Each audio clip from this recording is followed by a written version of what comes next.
Good morning, ladies and gentlemen, and welcome to day 2 of Heats of the British Swimming Championships 2022. My name's John Mason. I'm going to be the host for the entire week, and I tell you what, if last night is anything to go by, we are in for a real treat. We saw some amazing action last night. 6 new British champions crowned, and of course, a lot of these athletes hitting those times set for future events like the Commonwealth Games, etc. Today, it starts again. Heats Day 2. Lots more action to look forward to in this pool. If you want to sort of keep up to date on social media, want to watch at home, we are going live for this heat session on YouTube. And tonight's finals from 6 p.m. will be live not only on YouTube, but also on Facebook. So tell your friends, tell your family, and of course, don't forget to jump on social media. The hashtag for the entire event is BSC22. So that's it from me. It's now over to our commentary team, Andy and Amy, if you're watching at home on the stream. And of course, if you're here in venue, it's over to Alan. Let's get into it, day 2.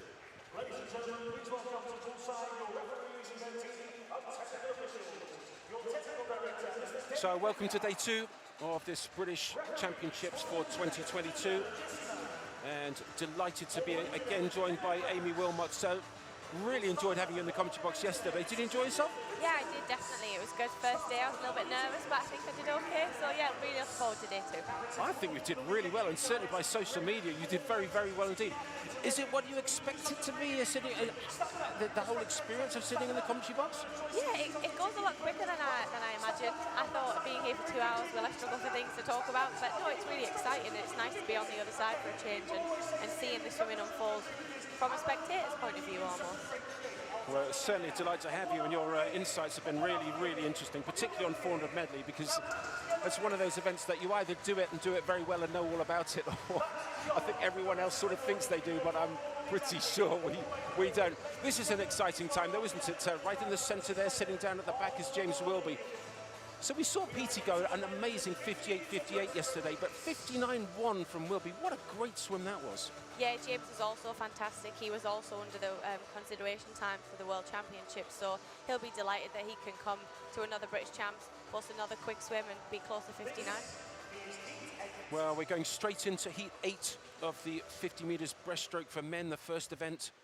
The first 7 heats will actually be at lunchtime, so the last 7 heats, the top 70 swimmers will be swimming in a heat session this afternoon, and the top 70 will be in this morning, and then all the competitors slightly slower than that will be in the session at lunchtime. So the top 70 here. We have had a little bit of an issue with the starting blocks at the turn end. So normally you'd be starting a 50 meters freestyle at the turn end, but just this morning the swimmers will be starting from the 100 meters start end here. Interesting, a little bit of a flip there, and the swimmers having to deal with it. How will they deal with that? How will they approach it, Amy? I think it's just one of those things that you have to be able to deal with. There's at any event, at any level, there's sometimes things that don't go to plan and take a little bit more time. So it's definitely just one of those things that they'll have woke up this morning, may have practiced diving, starting from the other end, and now it's been flipped on its head. So it's just one of those things that they do have to deal with. And if they can cope with it here at the British Champs, then hopefully they can cope with it sort of wherever, if anything ever happens to this on a bigger level. Well, 50 meters breaststroke. We saw the 100 meters guys last night, and a lot of them coming back for the 50s. Interesting that some of the big Scottish guys, swam the heats yesterday, but then decided not to turn up for the finals. A couple of them, Ross Murdoch, for example. What was the thinking behind that, do you think? I think it was partly a kind of back-to-back issue. So for those guys, they were targeting the Commonwealth Games potentially over the World Championships, so they didn't really need to swim the final. You could tell yesterday morning that they were really excited with the time that they posted, so they were under that. Coming into today, they just thought, I'll freshen up for the 50. Well, it was great to see them all in that heat, and they sort of did almost a hacker at the end, didn't they? They all did their time. They were all very excited. It was a great swim from them. I think we'll be seeing them in Birmingham in a couple of months' time. Heat 8. Oh, tell you what, a very, very quick start indeed. Well, we're going to have to wait and see how the judges viewed that. But in lane number 4, it was Ethan Horn of City of Glasgow. Yeah, really quick start. You saw him putting his T-shirt back on as well before that, so he was trying to stay warm with the delay. So just one of those things that he may have practiced a few times. Well, he was very, very fast off the block. I'm not quite sure whether he went a little bit early, but we'll see. But Ethan Horn right in the centre. Is he going to get the touch? It may well be up there in lane 6, got it. In fact, Alex Curry of Leeds in lane 2 got the touch. 29.88, the only swimmer underneath 30 seconds in this heat 8. Well, personal best for him there. So let's have a look at the results. Yes, indeed. Well, unfortunately, Ethan Horn, maybe that delay on the start just affected him a little bit. He got disqualified. But very good swim from Alex Curry, 29.88. First swimmer sub 30 in his qualifying time, 29.99. So 1100s inside his qualification time. Good for him. Heat 9. Heat 9 of 14 heats in this men's 50 free. Johan Gerber of Ealing. Fastest seed in 4. Here he's on the left-hand side with that white hat. So Gerber will be in the closer of those yellow lanes right in the centre. Yeah, another great start from some of those yellow lanes. I guess you want to get off to a good start in the 50 breaststroke. You haven't got time to really kind of pick up and get into the race, and we see Adam Peaty, he's just so good at that. Well, Joseph Sin of Mount Kelly in lane number 5, not actually a British national, so he can swim in the British nationals in the heats, but he won't be allowed to go through to the finals. He's in lane 5, but look at this in lane 1. That's an amazing swim from Alex Cahoon. Alex Cahoon from Loughborough University. Well, his entry time 29.89, and he's just gone 28.4, 1.5 seconds underneath his entry time. Yeah, the change of start and end hasn't really affected him too much. He's kind of got himself ready for the race and swam really well. So yeah, first place was Alex Cohen in 28.43. Second, Joran Gebert with 29.40, and third was Will Ellington in 29.57, I think it was. It went pretty quickly, didn't it? Heat 10. Heat 10, rattling through these heats, we really are. Just trying to catch up a little bit of that time from the delay at the start. Jack Blair of Chesterfield, the fastest seed. This, of course, a non-qualifying event. So you can't qualify for the European Juniors or the World and European Seniors in this, but I would imagine Commonwealth Games spots very much up for grabs. Yeah, those swimmers that are looking to post a good 50 could be selected, but then again, those swimmers that swam well in the 100 yesterday will want to try and secure a place off the back of that in a 50-metre event. We're going well with about 10 metres to go is David Trickett up there in lane 8. Of course, 10 lanes being used, so lane 9 is the top, and lane 8, David Trickett, good swim from him, 28.89, wins heat 10 of 14 heats of this men's 50 metres breaststroke. Second was William Mitchell of Loughborough, 29.1, and Rafi Dobson was third. 29.23. So yeah, really good start and really good swim from those top 3. And it really does rattle through him. And I suppose if you're in the ready room waiting for this, you've got to be prepared almost as soon as the first heat goes through. Yeah, anytime there's a slight delay, you know they'll be trying to catch up, so you've just got to be ready to go whenever it's your time.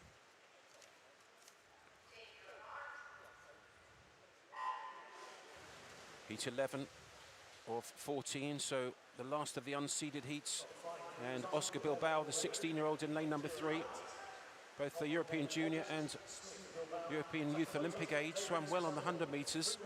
He's in lane number 3, and he's going reasonably well. In 4, though, at the moment, it looks like Hugh Takamoto from Edinburgh. And with about 5 minutes to go, Takamoto of Edinburgh, well, a really powerful swim. The second half of that 50, really good, Amy. Great finish from him as well. As you see, sort of built that momentum, pulled away from the rest of the field and finished on a full stroke. So yeah, really, really good technical swim from him. And it's funny on a 50, you think it's so short that you can't really do too much the first half, the second half, but they really built through, and Takamoto impressive. Yeah, he would obviously finish there in a time of 28.93. Second was 29.18. Rowan Smith and Yusuf there. Third with a really good finish of 29.43. So the first of the seeded heats. The last 3 heats are seeded. So Ross Murdoch comes into the meet in lane 4. He comes into the meet third fastest seed in this 50 breaststroke. Swam a great 100. Let's see what he can do here. He's got that those little cupping marks on his shoulders and his back.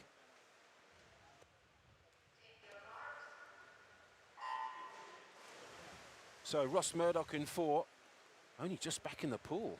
Yeah, he had a little break over Christmas, kind of needed that time to refresh off the back of ISL, so he'll be looking to post the Commonwealth Games time this morning, so that's 27.74, so we'll keep an eye on that. So 27.74 the target time for Ross Murdoch, already on the team in the 100. Well, he didn't swim the 100 yesterday, the 100 final, but he's certainly going to do it tonight. 27.71, Amy. He's done it.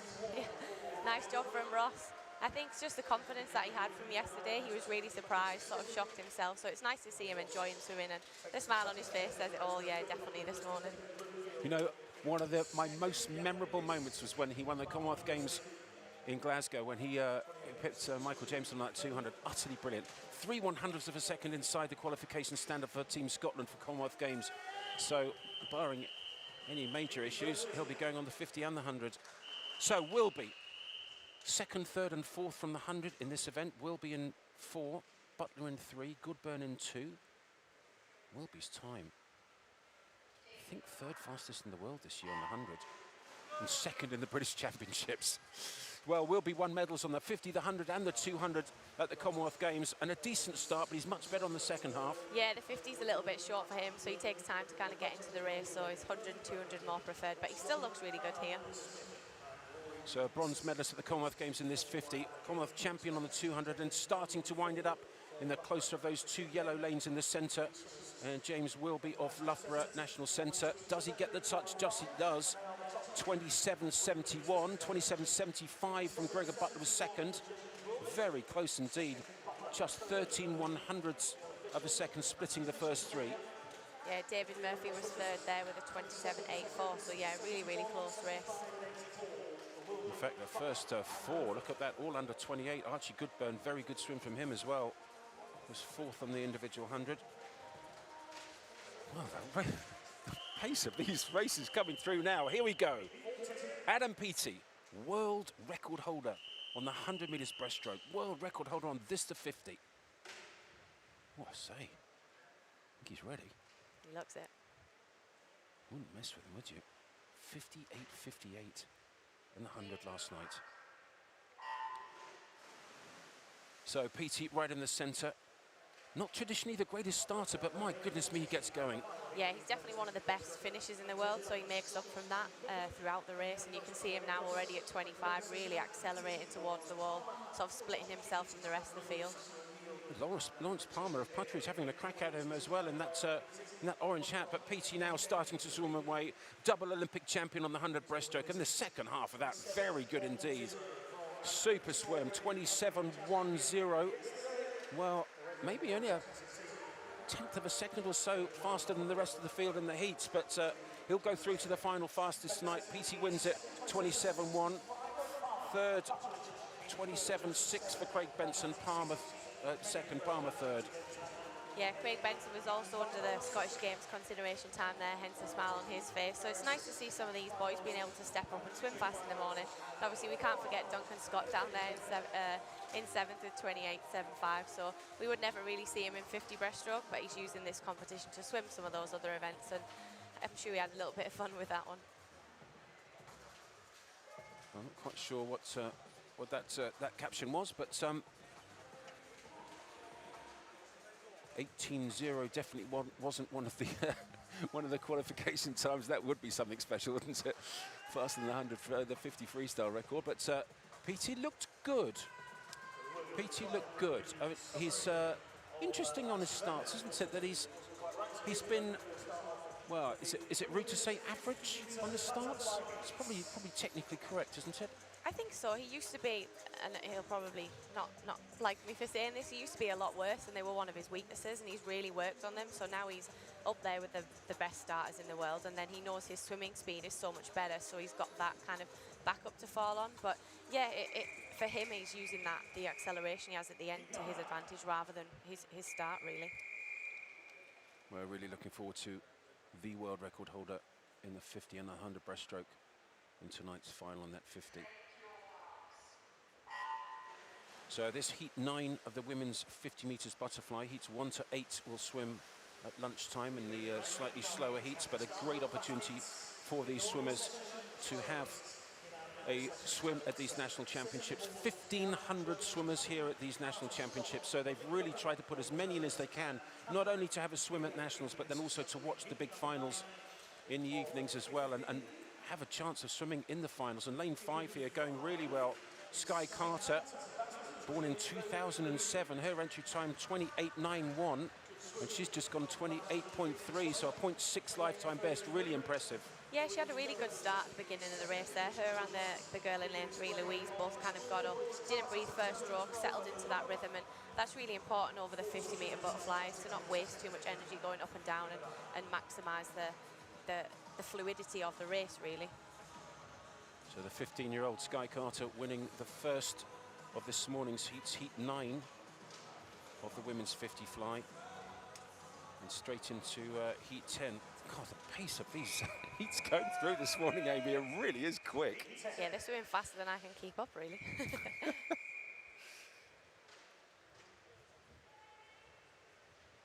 Sarah Kalavska of Hatfield, the fastest seed in 4. The pink hat in the closer to us of those yellow lanes. And Sarah had a decent start, possibly the best start coming in lane number 6, though, Amy Brownridge. Yeah, you can see already that a few of the girls have only took one breath, so their heads back down, maybe breathe around 25, and they might breathe sort of 15 into the wall. Well, Emma Crocker, born in 2005, so has an opportunity to go to European Juniors, but this is not a selection event. The 50 of strokes, apart from freestyle, not selection events, and I think she got the touch. In actual fact, it looks like maybe in lane 9, right at the top, Jessica Lawton, 28.74 got it, 3/100ths ahead of lane 1. So lane 9 won it, lane 1 was second, lane 5 was third. Yeah, when these races are so close, it is really important to get that finish and spot it perfectly, and Jessica there just kind of coming through at the end and really nailing that. Did you work much on making sure that you finished on the wall on the butterfly on a full stroke? I mean, how do you make sure that you do that? A lot of the time it's to do with your breathing pattern, your pacing, your stroke count, and if you can kind of count your strokes and hold the same breathing pattern, in theory you should finish on a full stroke at the wall. So you have to practice that, because I guess it's really important when you potentially the 100 butterfly you're turning, you don't want to kind of get stuck on the wall. Similarly, you don't want to be too far away, so it is really important to practice finishing on a full stroke. Well, it's certainly super important on these 50s. Hundredths of a second will split finalists from non-finalists, and there's 4 finals to make here. So this heat 11 of 15 of the women's 50 fly, and Helen Stoddart, the 15-year-old, is in lane number 4, and no swimmer in lane number 6. So Daniel Coswell of Cardiff is withdrawn. Yeah, we see some swimmers here, kind of the pack's starting to split a little bit. Some of the older swimmers in the centre of the field here. So very close again. It looks like maybe lane number 3, Annabelle Smith of Bromley. And she does win it 28.03. And that for Annabelle, another half second inside a lifetime best. And so many of these swimmers, juniors, not swum at national championships before. So to come in and swim here, give themselves a great chance of making it through to one of those finals this evening. Yeah, Eloise there in particular is only 14 years old, so she was born in 2008. So for her, this is probably her first sort of senior British championship. So it's great to see the girls swimming well. It is, and it must be also fantastic either to have one of those final swims, because we've got a junior final in the evening session, and then we've got a Priority Paris final, and then we've got an A and a B. So the juniors is for men born 2004 to 7 and women born 2005 to 8. Priority Paris is 01 and younger. And then there's the A's and the B's for the senior guys. So lots of opportunity to make the final this evening. And a very good start up there in lane number 8 in this heat 12 from Kathleen Ellen of Poole. Yeah, the yellow hat there swimming really well at the beginning of the race. She's breaking through, but I guess those centre lanes kind of pulling through now towards the end, and the black hat from Titan. Well, breathing every 5 strokes is Kathleen Ellens up there in lane 8, but coming through in 3, really good second half. Madeline Robertson, really good indeed, a very good second half. And Robertson, the first swimmer under 28 seconds, I think, 27.87 wins it. Second, Leah Evans of City of Bristol. And third, Chloe Harris of Royal Wolverhampton. She's delighted, look at that, well done. Lovely smile on her face. It's nice to see when swimmers are doing well and they know they've done well, and they can kind of enjoy that in the moment as soon as they see the score and the result on the scoreboard. So now the fastest 30 swimmers in Britain. We've got heat 13 of 15. The next 3 heats, 10 lanes of the pool used. Alice Thomas, Commonwealth champion, 200 fly, just swimming the 50 here. She's in lane 3. I'm sure we'll see her representing Wales at the Commonwealth Games in Birmingham fairly shortly. Yeah, Alice is kind of her first senior internationals was the Commonwealth Games, so I'm sure she's got kind of a real affinity to that. So yeah, the time she'll be after this morning or this afternoon is 26.34, so she'll be trying to get as close to that as she can. Well, saying Alice is swimming, she is the empty lane in lane number 3, which is typical. Unfortunately, we didn't know about that, but there we go. So lane 4 looks like she's won it. Jessica Coldbank of City of Manchester, 27.0. That's fast. That really is. Lucy Greaves second. Eva Okaro, she's had a good meet so far. Very good meet indeed. From Sevenoaks came third. And she really is a super prospect. Eva Okaro from Sevenoaks. Coming in third. I'm sure we'll see her in the finals this evening. Holly Widow's also had a great meet already. This is only day 2. But Calder Bank winning for City of Manchester. Kiana McInnes, one of your ex-teammates, going in lane 4 in this second last heat. Yeah, trains at the University of Stirling. Slightly better over the 100. She's a 100 butterfly, Scottish record holder, but for her the 50 is just sort of a good event to get up and get in the race. Also good on the 200 is Kiana right in the centre. Be interesting to see how this race unfolds. Good start from lane 5, Georgia Pryor of Derventio. Yeah, really good start from both of those girls. Kiana took her first breath nearly at 25 metres, so she works on that a lot in training because it is so important to keep your head down and hold that rhythm, and she's got a lovely flat stroke. I was talking to Ben Proud's coach, and he said, well, he didn't quite swim the race very well when it's a 50 fly because he breathed. What do you mean he breathed? The race for him was designed a no-breather, and he did breathe. But Georgina Pryor there from Derventio, the first swimmer under 27, 26.98. A good swim from her, just outside of her entry time. So I'm sure this evening in the finals, she'll be right on it. Sophie Yendel of Derventio second. So Derventio 1 and 2 with 27.0. Kiana McInnes third, 27.2. Really good swimming from those. As you saw Georgina there, she just kind of built that and she had a really good finish, nice and long, really powerful into the wall. And the final heat, well, I don't think I've ever been at a meet where the heats have gone so quickly. Harriet Jones is the fastest seed, the British Olympian, represented Great Britain in Tokyo in the 100 metres butterfly. One of your teammates? Yeah, it was lovely to be on a team with Harriet. Sort of one of my first experiences of being on a team. So she's so lovely and really friendly, and it's nice to see her at the games swimming really well. And she'll be excited to qualify for Wales for the Commonwealth Games this summer. So she's in 4, Harriet Jones. Harriet Rogers right next to her in 3, one name closer to us. European Junior 50 metres freestyler. Also Isabel Goodwin in 5 was at the European Juniors last year from Leeds. So this is the final heat of the women's 50 metres butterfly, and Harriet Jones of City of Cardiff, fastest seed in lane 4. There she's in the purple. Yeah, she had a phenomenal start there. You could just see how well she used that underwater transition up to the surface and breakout, and she's got such a lovely stroke, and she's just really accelerated now into the wall. Well, she breathed at 35, no breaths again. So is this going to be a one breather? It looks like it, and she's going to spot the wall beautifully. What a great swim that was. 26.51. Well, that's really good. Her entry time 26.34, so only just off her entry time. Doesn't look a little bit nonplussed. Yeah, it doesn't look too hard for her this morning. She looked really nice and controlled and relaxed, and as we said, that lovely transition from her underwater phase into her stroke just means that it's nice and smooth. And Tane Bruce from Scotland, well, we've seen her at the Commonwealth Games before for Scotland. I wonder whether she'll make it again, hopefully. And Goodwin of Leeds, I'm sure we'll see her in the finals this evening. So that's going to be a really interesting final tonight. It really is. As summary, Harriet Jones goes in, well, comfortably fastest, almost half a second fastest ahead of Georgina Pryor, Sophie Yendel, the 2 Derventio swimmers. And then Caldwell, McInnes, Tane Bruce will be in the final. So there's an A final for the fastest 8, and then up to 16 there'll be the B final. And then we have a priority Paris final for those born 2001 and younger. And then there's the junior final for the real youngsters. And many of these swimmers, there's Leah Whitaker from Mount Kelly. Great prospect she is. I'm sure we'll see many of these swimmers in the finals this evening. And it's a great idea to have so many finals. I'm really pleased that British Swimming have done it. When you first look at it, you go, oh my goodness, there's so many. But the opportunity, given the fact that the youngsters haven't been at the British Championships possibly ever, because the last one was 2019. Yeah, it gives you that sort of a little bit of extra motivation in the morning, knowing that it's not just the top 8 swimmers at the British Champs that will qualify.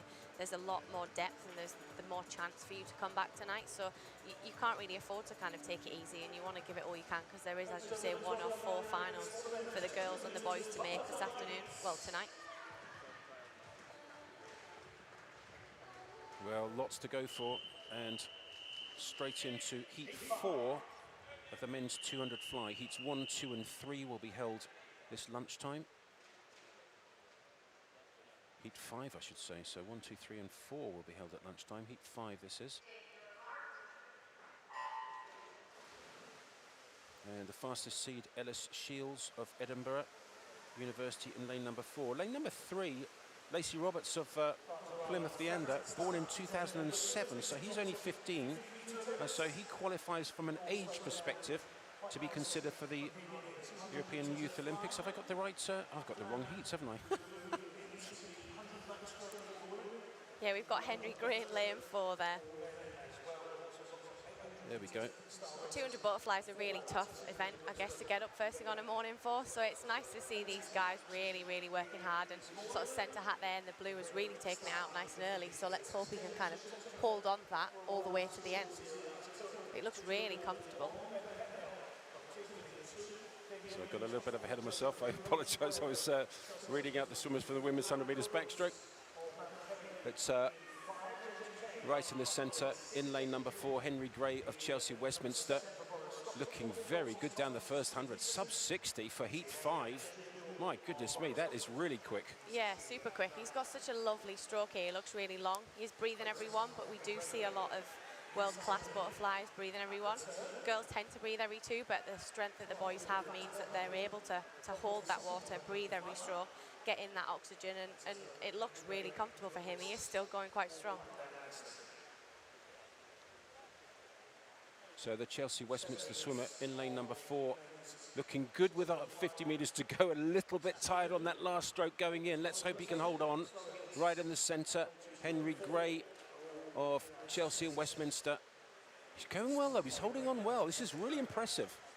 Yeah, he is swimming really well, and to do a 200 metres butterfly sort of in the centre lanes, kind of out there on your own, is really tough. So he's having a great swim this morning.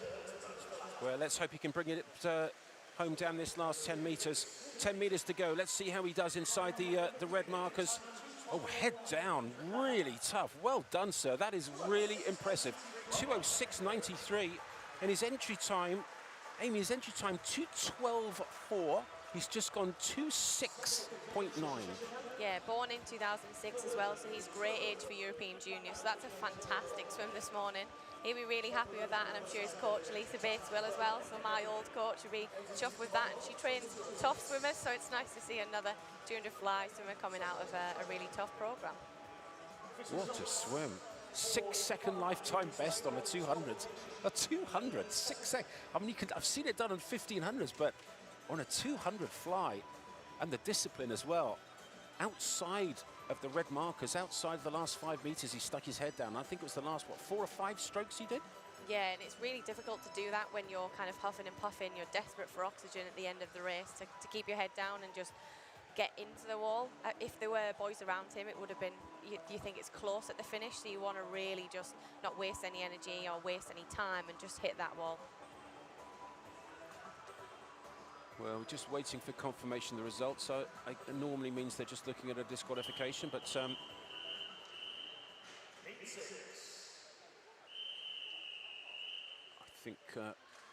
think we still have the winner, and a very good swim it was indeed from Henry Gray of Chelsea and Westminster to win the first of the heats at this second morning session in this men's 200 metres butterfly. It was heat 5, now we're heat 6. heat 6 of 11. And Max Shaw of the city of Milton Keynes, the fastest seed in lane number 4. But maybe fastest out is in lane 6, Julian Maraboto of Surrey University. Yeah, he looks really comfortable as well this morning. I think him, that side of the pool's kind of progressing really nicely.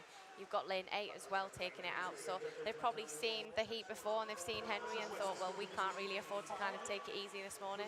So they're really, really working through this race. So still going well is Josh Press, up there at the top of city of Milton Keynes in the black hat. Josh Press working that second 50. Tactics on 200 fly. You did some good 200 flies, I mean, didn't you? How do you approach a 200 fly? Because it's such a tough event. This and your 400 medley. God, Yeah. you took on some tough ones, didn't you? You know it's going to hurt regardless, whether you're fit, whether you're not. And sometimes, to be fair, the more you can get into the race and you can just think, I'm not really trying to hold anything back, the easier it is, which sounds quite silly, but the more you try and be reserve on a 200 butterfly, almost the worse it is, the harder it is to hold pace and hold technique, and it just becomes really stiff. So yeah, the more comfortable you can be and the more you can get in the race, sometimes the easier it actually is. So comfortable, but get into it. So easy speed again, are we talking there, or what are we talking? Yeah, you want to find a nice rhythm quite early on in the 200 butterfly. If you're going down the first length sort of hell for leather, you're going to be really stiff, and that'll just only kind of be at your disadvantage towards the end of the race. So it is about that nice control of the race, and these boys have just kind of nailed that really well and still look like they're holding really nice long strokes. Josh Press of the city of Milton Keynes, well, he was comfortable, as you say, Amy, to that first 50, but then did pick it up into the 100 metres, and he's held on very well indeed. He's going to go about, what, 207 maybe? 207.6. Really good swim from him. 209.9 second as Josh Weston in the centre, and Nathan Chapman of Mount Kelly third in 210.00. And, well, the Mount Kelly swimmer, entry time 2:11.7, so he's done really well. Another 1.5 seconds underneath his lifetime best. And these juniors really pumping in their lifetime best, and what a great opportunity for them to step up, and we're seeing an awful lot of them do it. Yeah, we saw the same yesterday morning. We had swimmers kind of not coming out of nowhere, but in those outside lanes, dropping 3, 4, 5 seconds, even some 6 or 7 seconds in the longer events. So it's really great to see them kind of not really fussed about what lane they're in and just getting in and racing as hard as they can. Well, Josh Press just did exactly that, a 4-second lifetime best to go for 2:07 to win heat 6 of 11 heats in this 200 butterfly for men. Now heat 7, Peter Allen of University of Stirling. Know much about Peter? Not massive amounts. There's a lot of different training programs at the University of Stirling. You have obviously the top squad, which is High Performance 1. You have High Performance 2, which is coached by Josh Williamson, just under, and then you have the university squad. So there's a wide variety of programs for the athletes to be in, all kind of focusing on different things depending on how serious you want to take swimming. So it's quite a good program to be involved at, and there's the scope to kind of move up and down within those programs. Well, first to turn is in lane 0, James Barkley. It's closest to us, and he's gone out well, James Barkley. And Barkley of Mount Kelly, comfortable down that first 50 metres. And, well, he's looking good at the moment. Nice chin very close to the water. Unfortunately, that shot doesn't quite show him. He's right closer to us, right down there in lane number 0. You can hardly see him from all the spectators. Fabulous to see so many spectators here. And a good first 100 from James. Now let's see if he can pick it up right at the bottom there. Yeah, split 60.2 there to first 100, so a nice consistent swim. So you'd like to see him try and build through this third length. Some of these boys starting to move on a little bit, trying to break away from the rest of the swimmers, and this is a part in 200 butterfly where it does really start to hurt, and you still know I've got sort of 75 metres left. So they're really digging in, and you'll now start to see a little bit of kick pick up. They want to really spot this wall on the third turn to make sure that they're not losing that momentum down the last length. So Dominic Morgan now taken over from Bartley. Morgan in lane number 6. And Morgan looking good from Leatherhead. Paced it very well indeed. Also going well in lane number 2 is Elliot Day of Nova Centurion, but hanging on still well as Bartley down at the bottom in lane 0. Well, he's done well because he's on an outside lane, went out pretty quickly.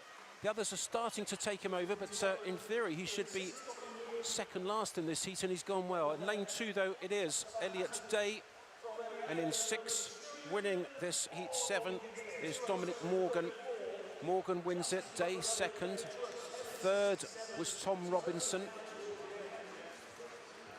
Yeah, most of these swimmers under their entry time again there, so they've seen the heats before, they're challenging, they know, yes, there are 4 finals to make tonight, but they've got to post as quick time as they can this morning, and some of those boys looked a little bit tired towards the end of that race, maybe went out a tiny bit too fast, slightly misjudged it, so if they're back in the finals tonight, they'll probably look at that, maybe try and think about how they can reassess and hit the perfect race plan as you would like to think tonight. Such a tough race as well. I didn't do too many 400 medleys, but I did 1 200 fly at the Olympic trials, and I went 58 out, and I went 107 on the way back. It was brutal. I thought I was going to go to the Olympics on 200 fly at the 100, and then I was definitely not going by the time I touched the wall. But there's the confirmation of the results.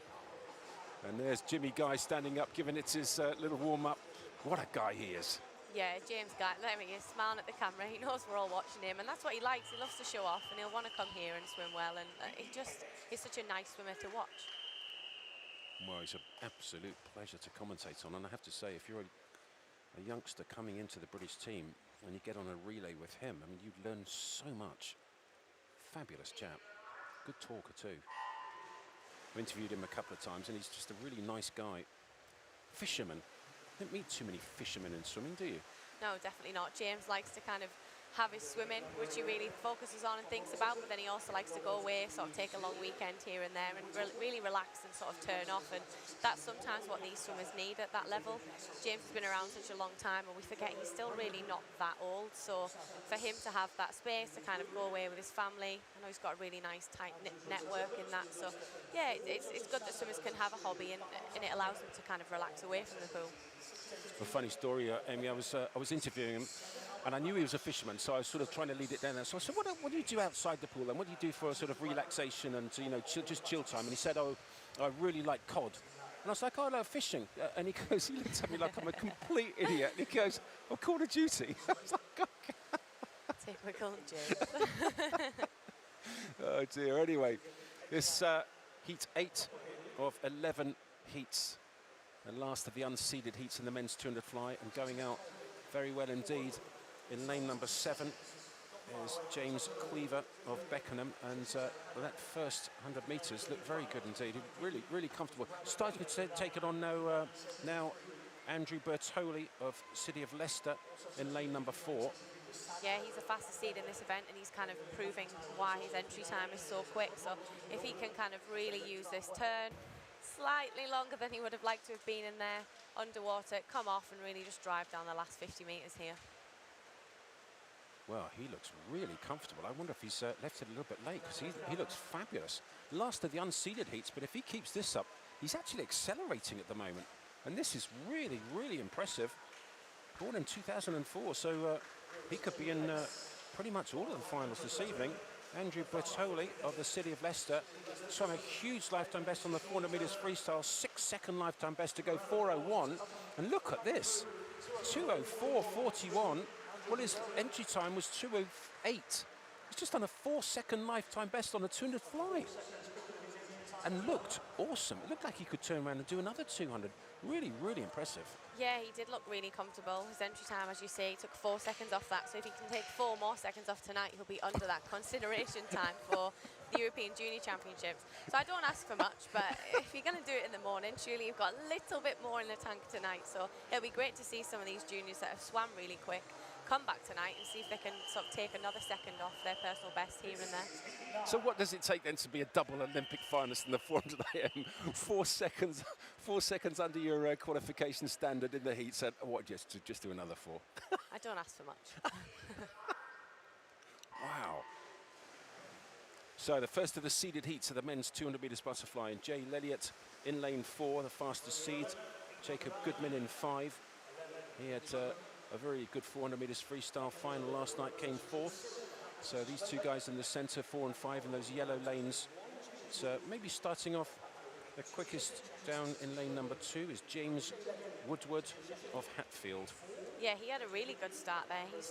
Hopefully he can keep this pace up, and that first length wasn't too difficult, but he had a really nice turn. His underwaters were quite nice there and a good breakout. So at the moment, he's looking quite nice and controlled with this swim.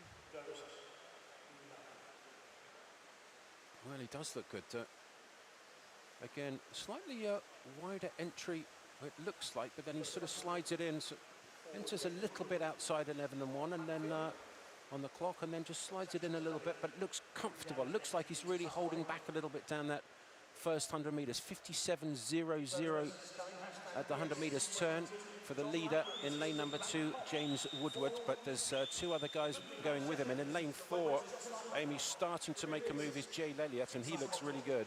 Yeah, he's got really good stamina and really good endurance. He's also a really good 400 freestyle swimmer, so he knows he's really strong at the back end of the race, and you can see him now. He's picking up his race a little bit, his hips are a little bit higher, and he's really trying to break away from the rest of the field. Well, I think this is one of the events where if you can stick in a really good time, great underwater technically there as well. That was excellent, 10 meters underwater on the last turn.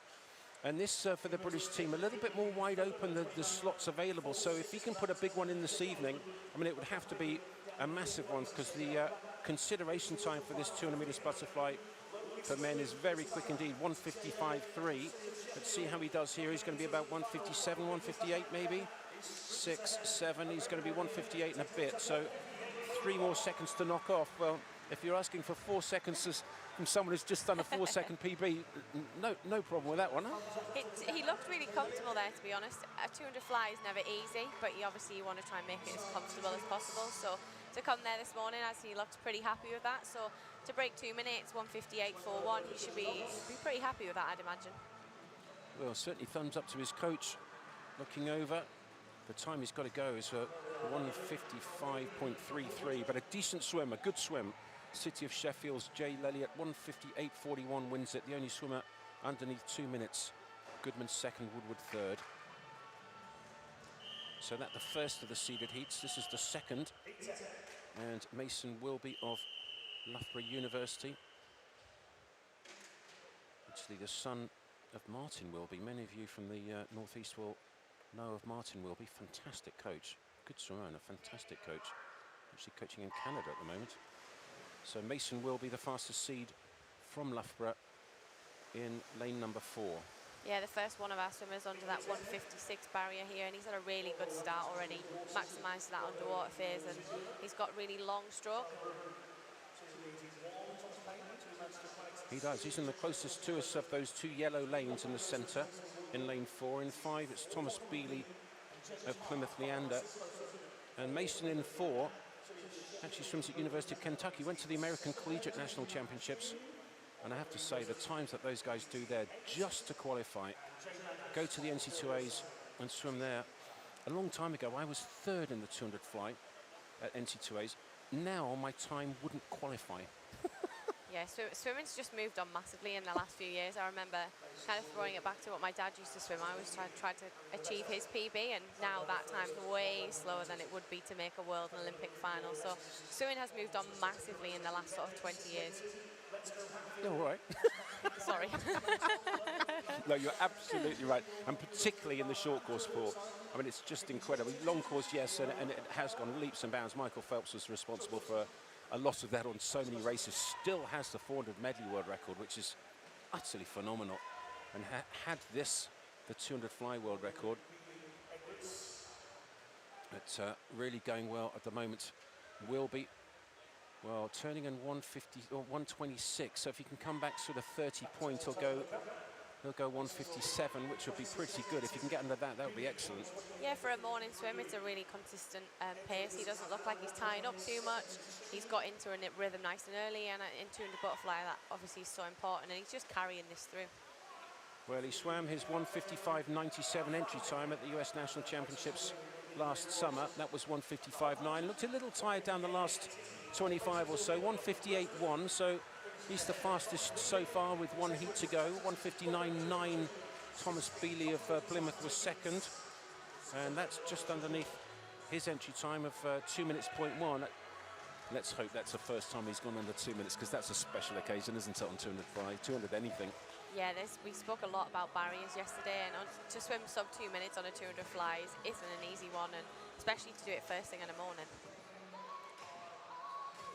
Is that still a thing, first thing in the morning? Well, it's an interesting one, isn't it? Because if this is their race, I mean, a lot of these juniors, particularly coming up, we've got 800 freestyle heats, a lot of it's a heat declared winner. So if they don't do it this morning, it's not going to happen, because there's no second swim, because there's no finals to go to. It's just the fastest heat. So a morning issue still? I think it's more sort of apparent for those sort of older swimmers. As there's more of you, you're technically more muscle, longer to wake up, more time to recover. It becomes a little bit more challenging, but as we said yesterday, you have to be able to get up and swim fast in the morning, because that's what you'd have to do at world level. So for the swimmers coming here and trying to do that, who might have only PB'd in the evening, it's good to see them dropping those PBs first thing in the morning. Well, it sure is. And talking about PBs and first thing in the morning, how good does James Guy look in that black hat? Looks fantastic shape. Trains at Bath National Centre. Dave McNulty, amazing coach. Britain's best coach, just I think won the Coach of the Year yet again. But how many medalists did he have? How many Olympic finalists did he have in Tokyo? What a great coach. Yeah, he is such a phenomenal coach. I've known Dave a long time, kind of being from the northeast, and with Dave being from that area, I kind of bumped into him at quite a young age. So I've gone through my career kind of with Dave on many senior teams that I've been on, and he just gets the best out of the athletes. He's really personable, he's so friendly, and he creates a really nice environment for these swimmers to train in. And he obviously coaches sort of Freya Anderson, Emily Large, James Guy. He's just got such a nice group of athletes there, and he just creates such a good environment. And we can't forget Tom Dean, obviously his first Olympic gold medal. So it was a special summer for Dave as well as the swimmers. Yeah, so not only Dean's individual 200 freestyle gold, but of course that 800 free relay gold as well, which Jimmy Guy was on. And then also James Guy here. Well, he's a really good fly swimmer, but I don't think people know just how good he is. He was the butterfly swimmer on the mixed medley relay, where we had Kathleen Dawson lead off, then Adam Peaty on the breaststroke. And then James Guy stuck in 100 fly, and you go, well, we really need a big one. He went the third fastest split in history. He went 50 flat for his 100 fly. Only 2 men ever gone faster than that. One of them, Caleb Dressel, the world record holder. The other one, Michael Phelps. He's just so reliable. You know when you have James Guy in the race that it's going to be a good one. If you're a teammate and you know James is in front of you or behind you, you know he's going to try and pull it out the bag and do something special. And we see him a lot in the freestyle events, but yeah, he's just as good in butterfly in my eyes as he is at freestyle. Well, James Guy leading, and in 3, closer to us, it's actually Hector Pardo, the open water swimmer. The Olympian did the 10,000 meters in Tokyo Bay, and he came second. A really good swim from him. The 10,000 meter open water swimmer came second, under 2 minutes, 59.94. Well, he'll be pretty happy with that. And Ed Mildred third, 2 minutes, 0.24. Teammates, training partners with James Guy. So James Guy wins it. Pardo second, Mildred third, and they will all be through to the finals this evening. Yeah, probably not as quick as maybe James would have liked, but it looked so nice and controlled for him there. He didn't look like he was kind of busting too much energy. And yeah, James Guy finishes first there, 1:59.31. Hector was second, one time of 1:59.94, and Ed Mildred third, also from Bath, with a time of 2 minutes, 0.24. So the fastest 8 will go into the A final. There we go. Wilby goes in fastest. Lelliot, Guy, very close indeed. And I expect fireworks to start at that final. I would imagine 154s, 155s possibly on that. Top 16 will be in the A's and the B's. And a lot of junior swimmers will be in that B final tonight, I'd imagine. So they've got that time of 2:01.55 to potentially qualify for Europeans. So some of those swimmers we saw really early on in those heats have actually made it back in the B final, which is really, really promising to see. They used the fact that there's a few chances for them to come back tonight, 1 of 4 finals, and they've pushed all the way and secured a spot in the B final. So 66 swimmers in that men's 200 fly this morning, and more in the afternoon session. Women's 100 metres backstroke, look at that British record, 58.08 from Kathleen Dawson. Wow, qualifying standard for the World Championships, 59.02. And Kathleen is here, pre-selected for the team, so doesn't need to be that quick. Always an interesting one to get pre-selected on one event, but if you want to go and do another one, you sort of have to come here rested and ready to go anyway, don't you? Yeah, you have to be able to put in a good performance. I guess you don't want to come here even with it being your main event and swim bad. So these swimmers are, even without having a full rest, they'll want to post a decent time.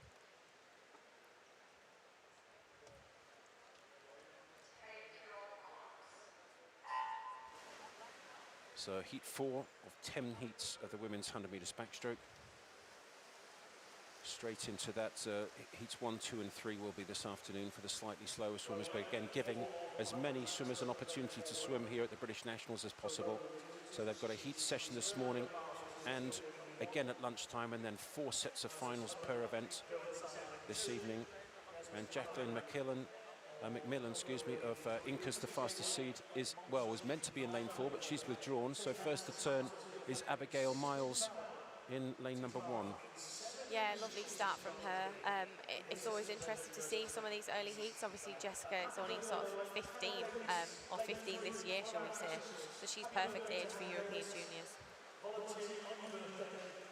Well, up there in lane number 7, going well is Rue Fowler of Team Bath. And Rue, a very good second 50, lovely still head, rolling those shoulders, keeping her head super still, diving for the wall. Oh, looks like maybe lane 1 came back. Matilda Bogle of Ipswich, 64.89 won it. In fact, lanes 1 and 2 came back really well. Abigail Miles, City of Sheffield, second. So Bogle wins at 64.89, 65.3 was Miles. Both girls there under their entry time, so yeah, to come from lane 0 again in the early heats, we're seeing those swimmers who haven't had a chance to post times, post something faster than their entry time, and looks like a lot of new PBs are being set, which is really, really good to see. And an awful lot of juniors here. Their first time at Nationals. They'll be able to not only get in and perform to their best, but also watch some of the bigger, better, faster, world-class swimmers, of which there's several in this event. Kathleen Dawson goes in heat 10. Maddie Harris, I'm really looking forward to seeing her swim. She's in heat 9. Cassie Wilde is in heat 8. So the fastest 3 seeds in 8, 9 and 10. Can you imagine being a junior and coming in and swimming in your warm-up in the same lane as one of them? Yeah, you'd be pretty chuffed to rub shoulders with Kathleen Dawson. To be honest, I would. The way she swam last year was phenomenal. Her lead off that mixed medley relay was something special, I have to say. So Ellis Shields of Edinburgh University goes in lane number 4, the fastest seed. Probably the best start, though, in the lane next to her in 5. That's Annabelle Wilkinson of the City of Sheffield. Yeah, some slightly higher stroke rates from these girls than we saw in the previous heat. A lot more sort of drive behind in terms of that leg kick. So these girls are hoping to kind of push on, and they'll be trying to achieve some sub-64s under their entry times. So a good second half of that first 50 from lane number 2. That's Lily Mae Marston of Royal Wolverhampton in that orange suit down here in lane number 2, but pretty close down this second 50. Yeah, these girls are a lot more kind of, I suppose, close. We saw the race really change in the last 20 metres before, in the heat before, so it's just how you can really finish a race, not necessarily how well you start. And Alicia Maestri up there in the black hat in lane number 6. Well, can she bring it home? It's getting very close indeed. Lane 2 maybe got the touch. Yes, she did. 64.79 wins it. That is Lily Mae Marston. A really good second half from her. And paced it very well. 64.79 from Lily. And her entry time, 65.2. So another half a second lifetime best from her. Yeah, she looked pretty happy with that. Obviously another PB, another junior swimming really well. So we had a lot in that heat that went slightly faster than their entry time, or there or thereabouts. So that final tonight should be pretty jam-packed. So there's confirmation of the result of heat 5, 64.79, winning it to Lily Mae Marston, a new lifetime best from her by half a second. That's the way to do it. Heat 6 of 10. Kate Morris of Nova Centurion goes in as the fastest seed. So many opportunities to make the finals here. There's the A finals, the B finals, the Priority Paris final for swimmers born 2001 and younger. And then, of course, there's the junior final for men born 2004, 5, 6, 7, and women born 2005, 6, 7, and 8. So just a year shift for the women, a year slightly younger. Probably a good idea. The maturation of women seems to be that slightly earlier. Yeah, you always tend to race with boys that are slightly older. Girls start to develop slightly earlier on, so hence why they compete 1 year earlier. So this heat 6 of 10 heats of the women's 100 metres backstroke, and a good start down in lane number 1 it was from Florence Tinsley of University of Stirling. Yeah, she had a really good start, so did lane 3. So it's nice to see both of those girls using the height off the wedge. Obviously, they have the option to twist the wedge in the beginning. We call it the backstroke ledge, to kind of make sure that it fits them. So you can have that at water level, either slightly below or slightly higher. And those girls really now using that. When I was younger, you didn't have that, and a lot of the time you would slip at the start. So it really maximises the chance to get a good start at the beginning of the race. Such a good idea as well, because so many backstroke starts, you come up into the starting position and the gun goes and you just push off your feet, slip straight down the wall, and you end up in a streamlined position facing the roof. It's not a pleasant experience at all. Florence Tinsley had a really good start and she's come back well as well. Closest to us in lane number 1. Florence Tinsley of University of Stirling gets the touch, just 64.26 from Olivia Butler of Edinburgh University second, 64.2, and that heat 6. So one more heat after this of unseeded, and then you get into the fastest 30 in Britain. And some good swimming so far, 64.2 winning that. Yeah, you saw how important that start was for Florence. She just carried that sort of speed all the way through the first 50, had a really good turn. So she finishes first there in 64.20. Olivia Butler in second with 64.4, and Blythe is 64.50. So really close race in the end. So Blythe Kinsman of Mount Kelly actually on the outside, a lifetime best by half a second. Another great swim from that club. Heat 7 of 10, the last of the unseeded heats. And fastest seed is Prince Rainer of Winchester in lane number 4. Some youngsters in here though as well. Libby Freeman in 5 from Morpeth has a chance of making the European Juniors. She's certainly of an age to have a crack at it. The time that she's got to go for is 62.77. It's pretty quick. Her entry time 63.9. So she's got to knock 1.2 off her best time. She goes in lane 5, so that will be the higher of those two yellow lanes right in the centre. And a decent start it is in lanes 4 and 5. There's Prince Rainer and Libby Freeman. Yeah, you saw a lot of different heights, I guess, at the start of that. You could see some of the swimmers really high out the water with their shoulders, some slightly lower. So it's just how they're using that wedge again slightly differently, but kind of to get the same sort of output underwater, maximising that 15-metre capacity that you have to use underwater, coming up and getting into that stroke really nicely. So Alexandra Waller up down in lane 0 is first out. She was actually a world junior member of the Great Britain team. Really good 200 metres backstroker right at the bottom, and great to see her back. She's taken a few years out and back at it, and looks very good right at the bottom.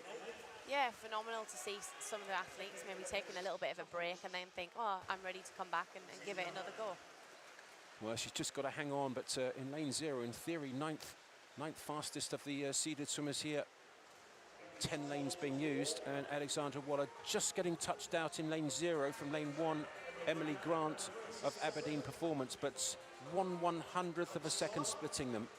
Such a close race again. I think we would have liked to have seen a little bit more aggression into that finish from Emily in lane 1, but it's just kind of, sometimes it's not really there, but she just about got her hand on the wall there. As you say, 0.01 split in first and second, and then Molly in third in 63.71. So really, really close race from all 3 of those girls. 4/100ths splitting the first 3. in that heat. Wow. So now we have the first of the seeded heats. So the fastest 30 swimmers in these next 3 heats. And Cassie Wild, Britain's Olympian, semi-finalist at the Olympics in this 100 meters backstroke, goes as the fastest seed in this heat 8 of 10 of the women's 100 meters backstroke. Sub 60 at the European Championships, swam really well there. And then the 200 backstroke at the Europeans last year, something phenomenal. Yeah, she swam out of her skin last year and took a massive chunk on her PB to win a European silver medal. So she had a really good season, used the lockdown and used sort of COVID to her advantage to kind of fly under the radar, train really hard, and we saw that with her times last year. Cassie Wild in lane 4, there she is. Interesting how she holds onto the block, thumb on top of the little handle there. And she's a good starter, really good 200 meters backstroker. Also a good start in lane number 5. It was from Chloe Golding, but Wild, beautiful backstroke. I love watching it. Look how still her head is.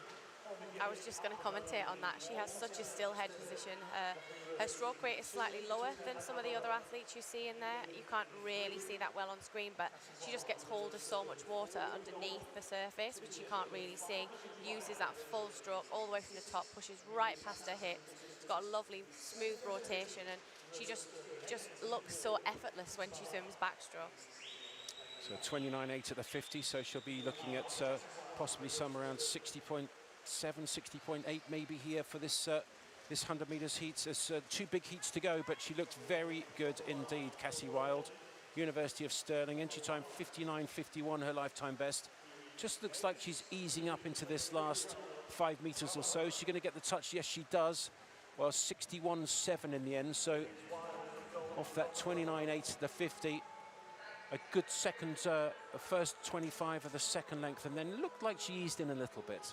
Yeah, slightly. I think she'll be wanting to get out a bit faster than that tonight to put herself in a better position to break that 60-second barrier again. But yeah, 61.7 to win the first heat of the seeded heat isn't bad. We obviously Chloe Golden in second, 61.92, split very closely with Ekaterina Avramova. I always say that wrong, 61.93. So another really close finish from the top 3 swimmers. Well, Katia Avramova, representing Ealing, actually also swims for Turkey, so she won't be allowed to swim in the final session. This is the British Championships, and it's open for the heats from people from any country, but for the finals, it's only British swimmers allowed to go through to the finals. We're trying to give as many British swimmers the opportunity to experience a swim in the final session. And with 40 swim, sorry, no, excuse me, so what is it? Four finals of 8 per final, so 32 swimmers. Not quite sure why they don't use 10 lanes. They use 10 lanes for the heats, but not for the finals. Is that a FINA law or a LEN law or some international swimming law? Yeah, I would imagine that obviously major level competitions, the outside lanes are always empty, so I suppose you want to try and replicate what you might get at world and Olympic level here at the British Champs. Well, really looking forward to this one. Maddie Harris goes in lane number 4. The new Welsh record holder, 59.2. Met her yesterday, lovely lady. So Harris goes in lane number 4, representing Swansea University. With that, very close to the 15-meter mark, really good. You're not allowed to go past it, but she was absolutely perfect. And her lifetime best, 62 seconds last year. She went 59.24 this year. Yeah, she's taken a massive chunk out of her personal best. One of those swimmers that might not have had the opportunity to train much through COVID. So she's kind of come back in. All of a sudden, she's used maybe that strength that she's kind of built up in lockdown, the excitement and the will to want to be back in the pool. And she looks really, really good here. This is a pretty impressive swim with some lovely, lovely underwater work. Well, 28.7 at the 50.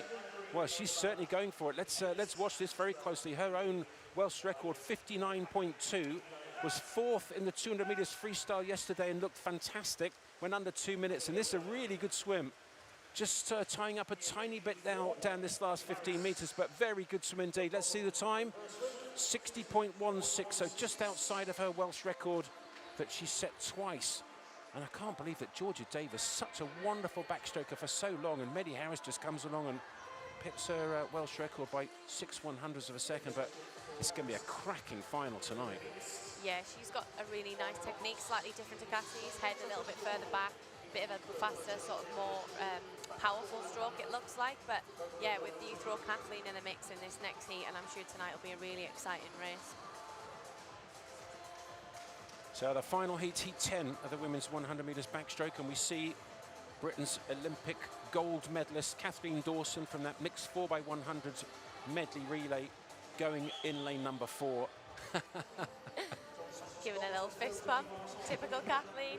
She just loves swimming, she loves racing. This is what she really, sort of all the training as an athlete you do to enjoy the bit at the end of the season where you get to show off and show the world what you've been doing. And last year she had such a fantastic year. So to see her part of that relay, I was emotional in the stands watching, and it was one of those swims that you probably won't forget. And she's just come off the back of that this year.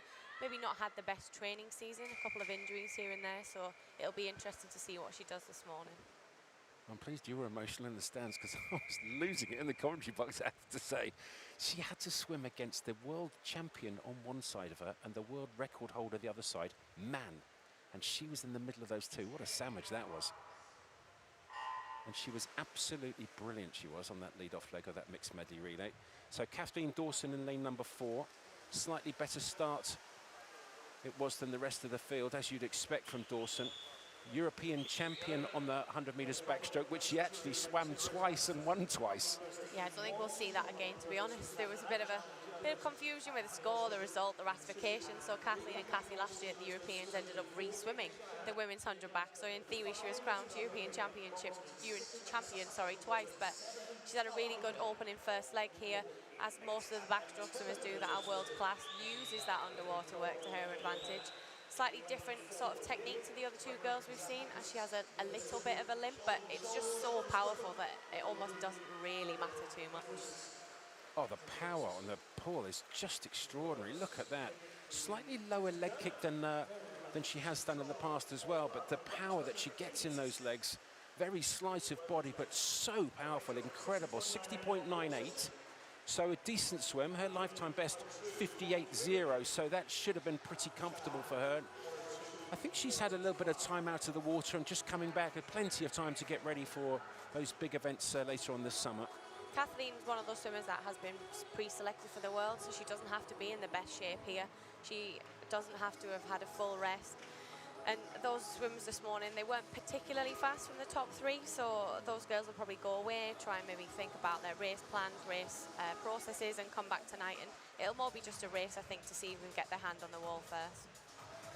So there we go. Those are the top 9, in fact, with Katie Shanahan making it into the big final, and then Sophie and Pia will just be into the B final. Top 16 in the B final, but let's not forget that there's also the priority Paris final and the junior final as well to fill up. So that big final is going to be an absolute cracker. Dawson, Maddie Harris, Cassie Wild. There's going to be some super backstrokers in there.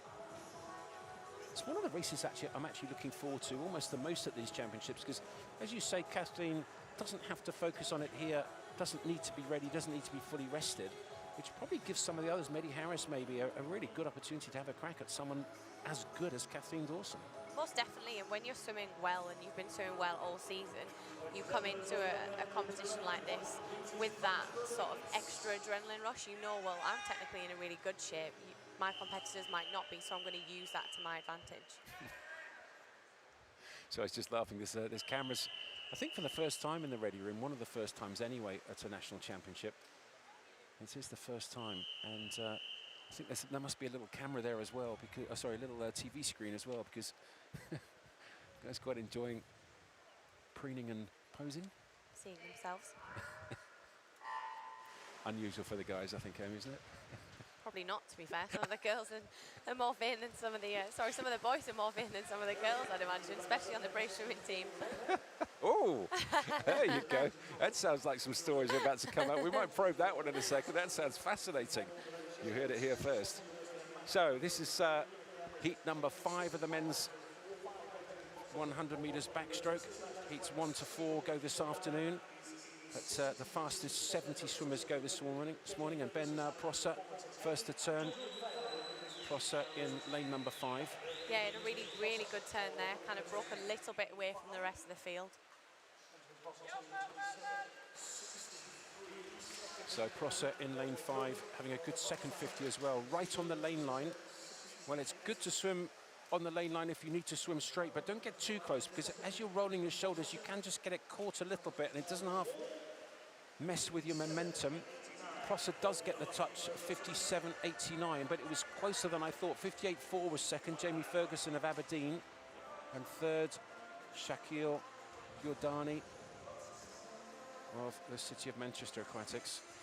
Personal best for him, obviously 57.89 is the time he swam, and his entry time was 59.28. So another 1.5 second PB, and you could tell with the smile on his face that it just means a lot to these swimmers to come here at the British Champs and swim well. You train all year for this, so it's nice when it goes the right way. And we've seen so many swimmers smiling, happy and chuffed that they've swam well early up in the heat. So it's promising to see, especially in British swimming, that we've got a lot of swimmers knocking down those PBs, chasing those faster times, getting closer to their consideration times, no matter whether they're junior, world level, and being chuffed and buzzing that they're doing really well, in all honesty. Well, it must be fantastic feeling for Ben Prosser there. Entry time 59.2, skipped the 58s, went straight into the 57s. That was heat 5. Heat 5 of 11. This heat 6. And there's no swimmer in lane number 4. So Alexander Sargent of the University of Stirling not swimming in this heat 6. Yeah, kind of when the fastest seed's not in the pool, sometimes it gives the opportunity for those other swimmers to kind of really think, well, if lane 4's not here, I'm going to show off. And lane 1 here swimming really well. So Nathan Wells had a good start, and he looked really good down the first length, kind of outside smoker. Turns in 27.83. Well, with 10 lanes of the pool, lane 0 is at the bottom, and lanes 0, 2, 3 and 8 all have qualification opportunities for the European junior team. But if they're going to do that on this men's 100 metres backstroke, they've got to go 55.8, a very tough time indeed. But this is impressive for lane number 5, and that is Ellis Morgan of Wickham District. 5 and 1. 5 just gets it, 57.5. Lane 1 was second, 57.5 as well. 3/100ths of a second behind for Nathan Wells, but 2 good swims there and 2 57s. Well, their entry times 58.9 and 59.0, so straight into the 57s again, and that's the second heat in succession where they've skipped the 58s. Yeah, more PBs is really nice to see. As I said before, if you're going to do a PB, you might as well make it a big one. So, yeah, these swimmers are swimming really, really well here. And again, we've got some cracking swimmers in the later heats. Luke Greenbank goes in the final heat in lane 4, the fastest seed. British Olympian, Olympic bronze medalist on the 200 metres backstroke, but of course is the lead-off leg of that men's medley relay, and it is a major championship medal winning relay. So the opportunities to make the team, it's probably fair to say for Luke, he's not really 100 metres backstroke, much better at 200. So the opportunity to take that spot on that medley relay is pretty good.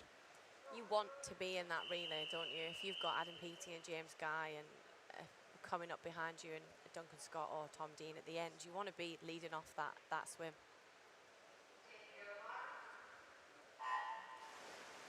So heat 7 of 11 heats in this men's 100 metres backstroke, and a really good start right on the 15-metre marks for lanes 4 and 6. 2 really good starts and great proponents of the underwater in 4 for Jamie Robertson and 6 David O'Loughlin. Yeah, phenomenal start there. He's already almost a metre ahead of the rest of the field, so lane 4 really taking it out, showing his dominance this morning. And Jamie Robertson, the University of Stirling, really has had a crack down that first 50. Can he hold on? Let's hope so. A lot of the Stirling swimmers have kind of just flown under the radar the last couple of years, as have most of the university's athletes with COVID. So they're coming out now, trying to knock down those entry times and smash some PBs, which is what you want to see at a British Championships. Well, he's 1.5 metres ahead of the field here, and his entry time, Jamie Robertson in lane 4, was 58.2. He's going to absolutely smash that. 58.2, he's gone 56.9. skip the 57s. Wow. Yes, a little nod there from Mr. Robertson to say job done, but not only job done, that was awesome. Yeah, another swimmer who's just thought, if I'm going to drop a second or so, I'll drop a whole second and skip a barrier and go from 58, which is his entry time, down to 56.9. So yeah, the right side of that. So Jamie Robertson finishes first in 56.91. Miles Drabwell second, 57.7. And we've got Luca in third from Leicester Sharks with 58.13. So heat 8 of 11, the last of the unseeded heats. 40 swimmers left, and the last 30 are cycle seeded, but this Tom Barden of Loughborough University in lane number 4 is the fastest seed, and well, with a 56 already, these guys really going to have to step up if they're going to make a big final this evening. Definitely, the entry times in this heat are most 57 points, so if they want to be in one of those 4 finals, especially as they get slightly older, they know they haven't got the opportunity to make the junior final, so they've got almost one less chance than some of our younger swimmers. A couple of guys here were in the finals of the 50 metres backstroke in lane 1. Of course, lane 0 is closest to us, but lane 1, Fritz Dietz of Dartmoor, 4th in the Priority Paris 50 metres backstroke final. And Harry Shalaman of Loughborough University in lane 5 was in the B final of the 50 back. But fastest seed is Tom Barden. And Harry Shalaman, the 50 metres specialist in lane 5, has had the best start. Yeah, really smooth on his breakout. He uses that sort of momentum from his last 2 or 3 kicks right up to the surface. So he goes from his flag leg kick into his freestyle, and the transition he has there is so smooth that down the first 50, it's almost that easy speed, that momentum that he's carrying. And he's fast around the wall as well. So they're out again 15 metres underwater off the turn. He uses about 12 of them. Didn't quite hold the momentum on the breakout, so maybe he can have a look at that for the finals, but I'm sure he'll get another swim because he's looking good at the moment. Coming back also in lane number 3 in this heat 8 is James Myrick of Winchester, but in 5 at the moment it looks like it's going to be Harry Shalaman, the B finalist in the 50 metres backstroke, and he's just gone 56.48. That's a really good swim. And still it's an unseeded heat, so the last of the unseeded, and we got a 56.4. Great swim from him and his Loughborough teammate there, just kind of trying to get under their entry times. Another PB, 56.4 is definitely not a time to kind of be too embarrassed about. So we had the Sheffield swimmer in second, Simon Clement, 56.7, and then Lewis Maxwell from the University of Bath in 57.03. Great swim for Shalaman. Again, so many swimmers, huge lifetime bests. I think we should probably expect it to an extent, but the year after the Olympics is often a reset year, really, isn't it? And going straight into the men's 100 metres backstroke, the first of the seeded heats. And Brodie Williams, well, Brodie had a good year last year, didn't he? Really impressive stuff. Yeah, really good year for him. Sort of broke through the scene, swam at Europeans, and then obviously the Olympic Games, sorry. So he's looking probably this year to qualify for the Commonwealth Games, maybe show a little bit of dominance, try and get close to that podium. But he's a really good backstroke swimmer, but he's also a pretty decent medley swimmer, so it's good to see him across both events. And it would have been a great experience for him to have gone to the Olympics and just seen how the big boys do it, and then take as much of that as he can into this year, 2022, and with just 2 years to go to Paris. I wouldn't be too surprised if we see him in a final or two there.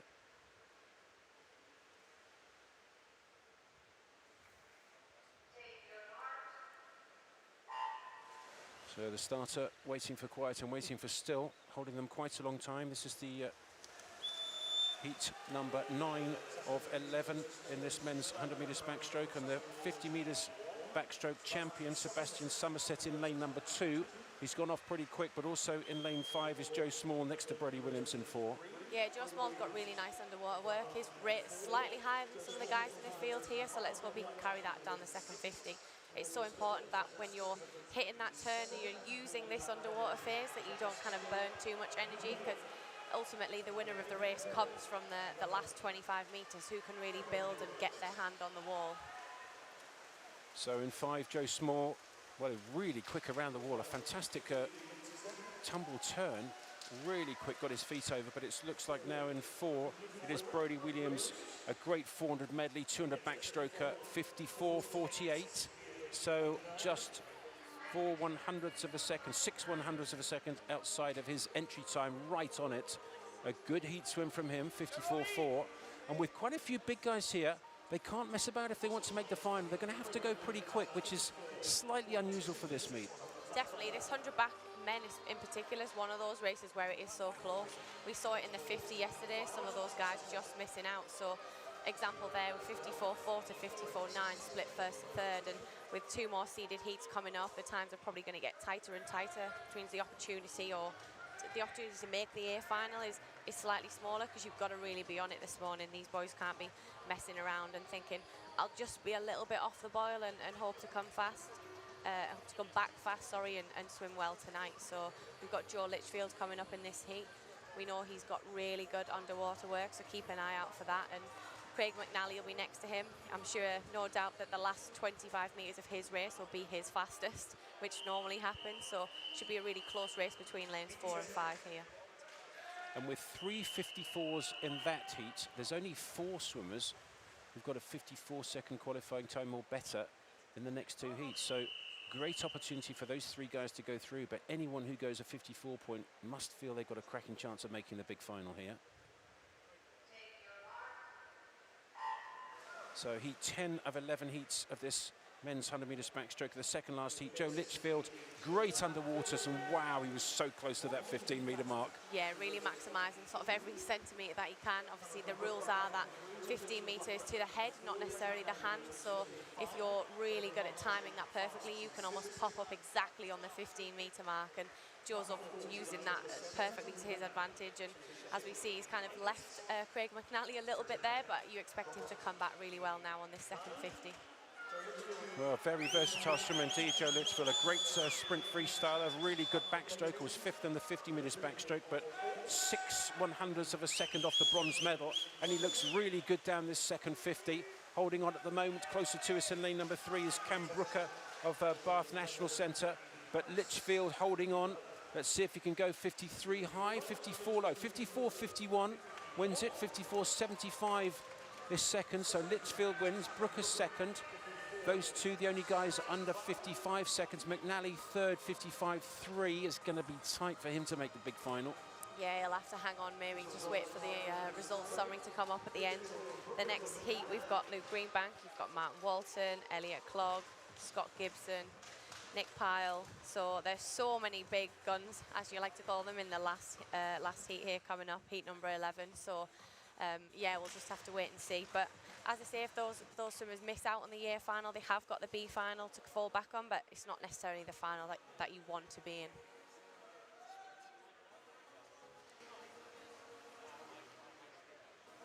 So the final heat coming up, and this is going to be fascinating to see. The first time we've seen Luke Greenbank here.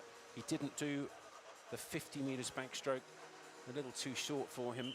Sometimes wonder whether it would be good to see the 200 metres specialists have a crack at the 50. I mean, look at those Olympic rings on his arm, signifying, well, wonderful Olympic bronze on that 200 backstroke, wasn't it? Just brilliant. He's such a good swimmer, such a lovely person, which helps that when someone wins a medal, you're so chuffed for them. So he won world bronze the year before and then Olympic bronze to follow up the year after. So he had a fantastic couple of years.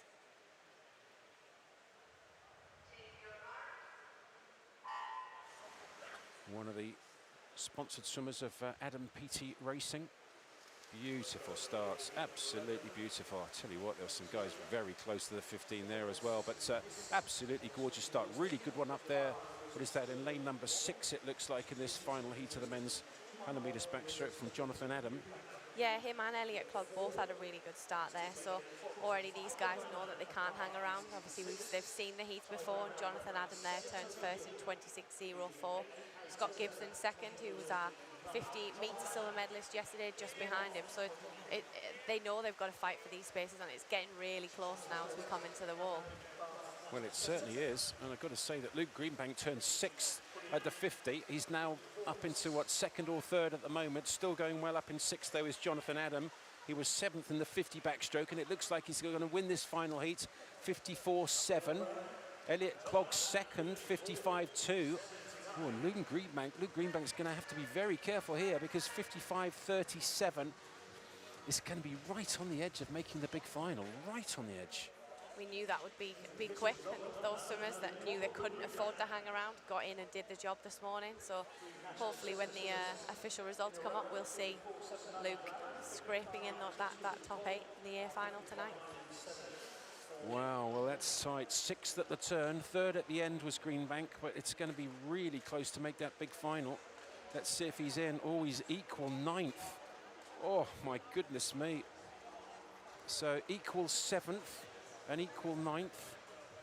So as long as nobody pulls out, McNally and Greenbank will go in as the fastest 2 seeds in the B final. My goodness me, that B final is going to be fascinating. Well, what an opportunity for those guys to go and have a crack at somebody in the B final, somebody as good as Luke Greenbank.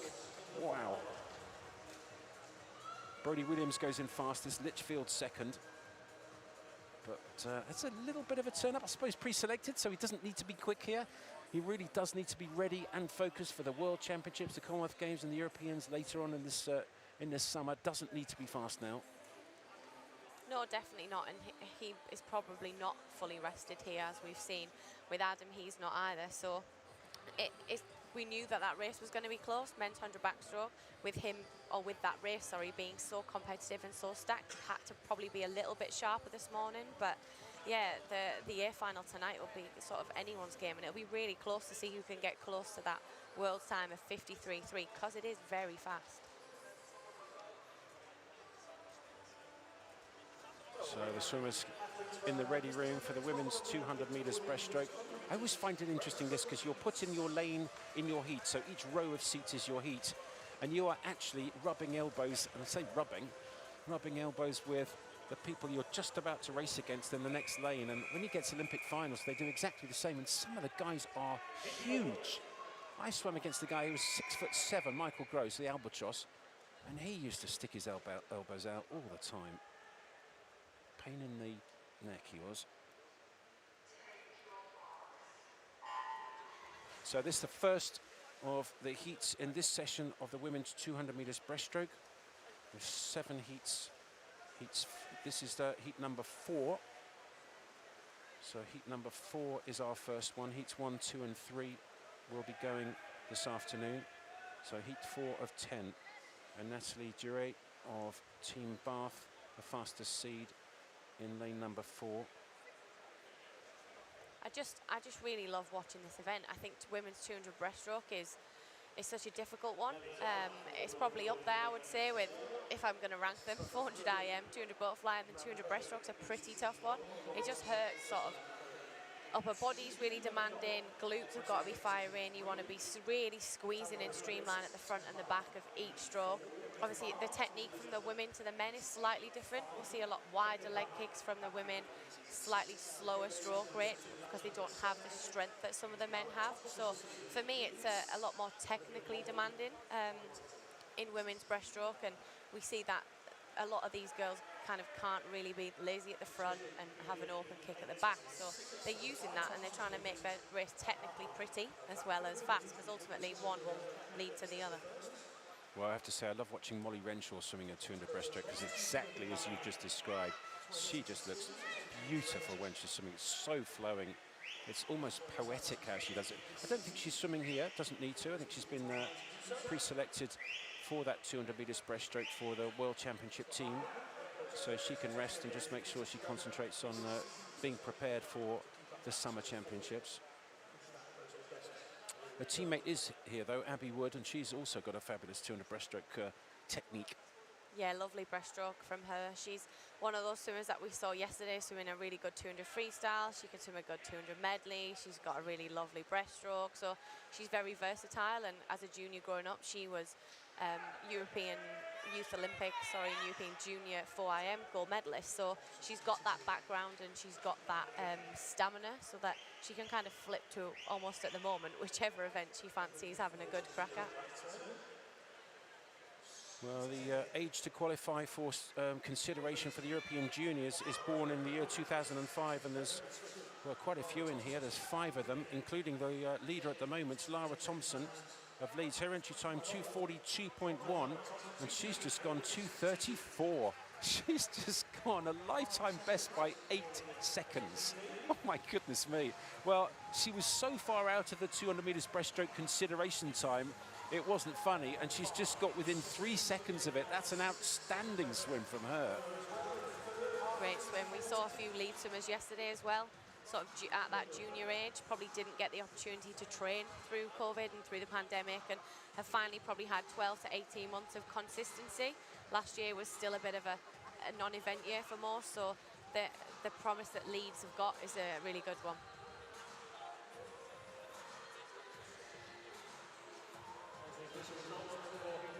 So there's confirmation of the result of that first heat in this session. It's actually heat 4. Heats 1, 2 and 3 will be held this lunchtime for the slightly slower swimmers. This heat 5 of 10 heats of the women's 200 breaststroke. Denisa Elena Gogu of City of Manchester in lane number 4.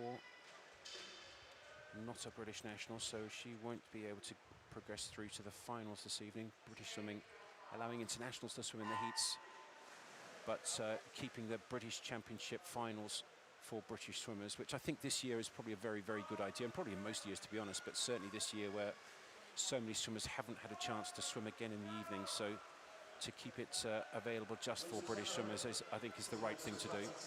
Yeah, we've got obviously 2 guests in this race, lanes 3 and 4, so the girls around these two in the centre will know if those 2 girls are ahead of them and they're sort of 3rd in the race, that they'll be sort of 1st ranked from their heat to give themselves a chance to be in one of those 4 finals tonight. So we've had a really good depth of junior swimmers in the past. We've got some really fantastic swimmers at the moment. Obviously we're only on day 2, but we've seen some junior swimmers swim fantastic swims first thing in the morning to make the finals tonight, which we might not have seen in finals otherwise. So it is really good for those girls to have that opportunity to come back and swim well for a second time after swimming so quick in the morning.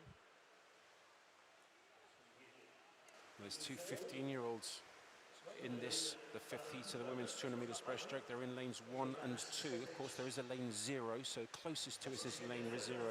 And then 1 and 2, the 2 15-year-olds, they can be considered for the European juniors, as can lane number 7, Eleanor Hall.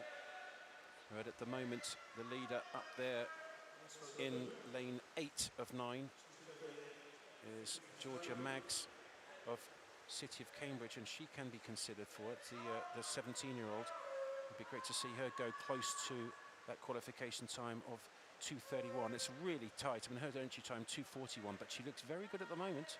She's got such a lovely glide phase at the end of her stroke, so you can see her driving forwards. It looks like she's not carrying lots of splash and water either under her elbows as she comes through on the stroke, so all her momentum is driving forwards. Doesn't look like she's got massive dead spots, looks really nice and comfortable, so we'd like to see her probably wind this up a little bit down the last 50 of the race, but technically she's a very strong swimmer, and she's held that technique perfectly for the first 175 metres of the race now. And Bridget Lemercier right outside of her, also challenging now. And Georgia Maggs of the City of Cambridge looking good, holding on well. And as Amy said, so tough to make it all the way to the 200, but holding on to your stroke, holding on to that really good technique, but she's holding on well. Coming back in 3 as well is the swimmer from Plymouth, Leander. But Georgia Maggs just gets the touch. Really close, 7/100ths of a second, dips under 2 minutes 40. That's a good swim from her. 2:39.32 from the City of Cambridge swimmer. Lemercier second, and the swim from Plymouth, Hellu third. Yeah, they look pretty happy with that. Also looks quite hard from lane 8 and 9. So it's nice sometimes when you're in the outside lanes that you're not just doing it on your own. You've got a swimmer kind of coming with you. So both those girls there really pushed each other in those outside lanes. And 8/100ths of a second, splitting the first 3 on a 200 breaststroke. 8/100ths. You can't even clap that quick. The fastest you can clap. Go clap, clap, clap. Probably about 1 second for me being a distance swimmer. Yeah, I saw you sprinting. You're not too bad at all, I have to say. What was your best 100 free? 57 something, I think, and I might even be ambitious with saying that. Not bad. So heat 6 of the women's 200 meters breaststroke. fastest seed Eleanor Perks of Whitney. And well, juniors can qualify if you are, or for the European Junior Championships for the women, if you're born in 2005 or later. And in this heat, that is lane 0, 1, 3, 4, 5, 6, 7, and 8 of the 9 lanes. Yeah, really, really competitive from these girls. I think when you know you're stood on the block and you've almost kind of got a junior final in front of you, you want to post a really good time, and Chloe Brown there's gone out really quick already. She's trying to break away from the rest of the field. Well, she does look good. She's gone off like an absolute shot. Well, if she keeps this going, we will watch very carefully. But, if she keeps this going, she could well be close to that qualification standard. Her entry time is 2 minutes 40.1. And I was going to say, it almost looked like she's going for a 100 meters split time here, just to see what she can do on the 100. But she does look comfortable. It's nice and long, nice and rangy, getting really good distance on every stroke. Yeah, she could potentially squeeze her fingers together a little bit more at the beginning, but she does look really good. Little bit short round the wall there, so her count might not have been sort of what she trains for, what you practice in training, or a stroke rate could be a little bit high. There's a sort of a numerous things that sometimes when you're swimming and you think you've rehearsed that lots of times and you've practiced in training, that just don't go to plan exactly. But yeah, it doesn't look like it's slowed her down too much, and she's still working really well down this third 50. Well, she's representing Bath University in lane number 6, and she looks good at the moment, but the rest of the field just starting to come back at her in 7 and 8. That's Ella McKeever and Ruby Stevenson of Camden and City of Milton Keynes. But she's just turning first again with 50 meters to go. Yeah, lane 1's also come back really well in that third 50, kind of used that third 50, which I like to call sort of the breakaway 50. So you've done 100 meters, your first 50 is easy speed, your second 50 is holding that momentum, and then the third one is where you really work, because you kind of know you're hanging on for dear life down the last length of that race, really using the adrenaline and building into the wall. Well, this is impressive. She's holding on well. She looked like she was tiring an awful lot going into that turn, but she really is holding on very well indeed in lane number 6 here, Chloe Brown. Just starting to maybe overtake her in 7 is Ella McKeever, the 17-year-old. So it's Brown and McKeever. It looks like it might be McKeever, is it? Oh, just. McKeever gets the touch. Ella McKeever of Camden, Swiss Cottage. Chloe Brown second, and third was Piers Summers-Newton of Northampton. All of those girls either in and around about their entry time, so we'll probably see a fair few of those girls back tonight in the junior final.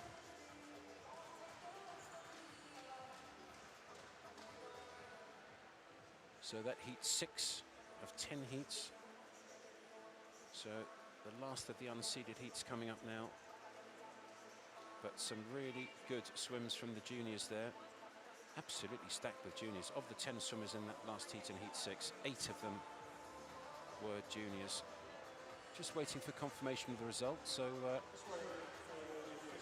hopefully no disqualifications. Never a nice moment for the swimmers, but there we go. Official results are up. So Ella McKeever from Camden, Swiss, finishes in a time of 2:42.9. Second was Chloe Brown at a time of 2:44.1, and Piers Summers-Newton just finishing third in a time of 2:47.6.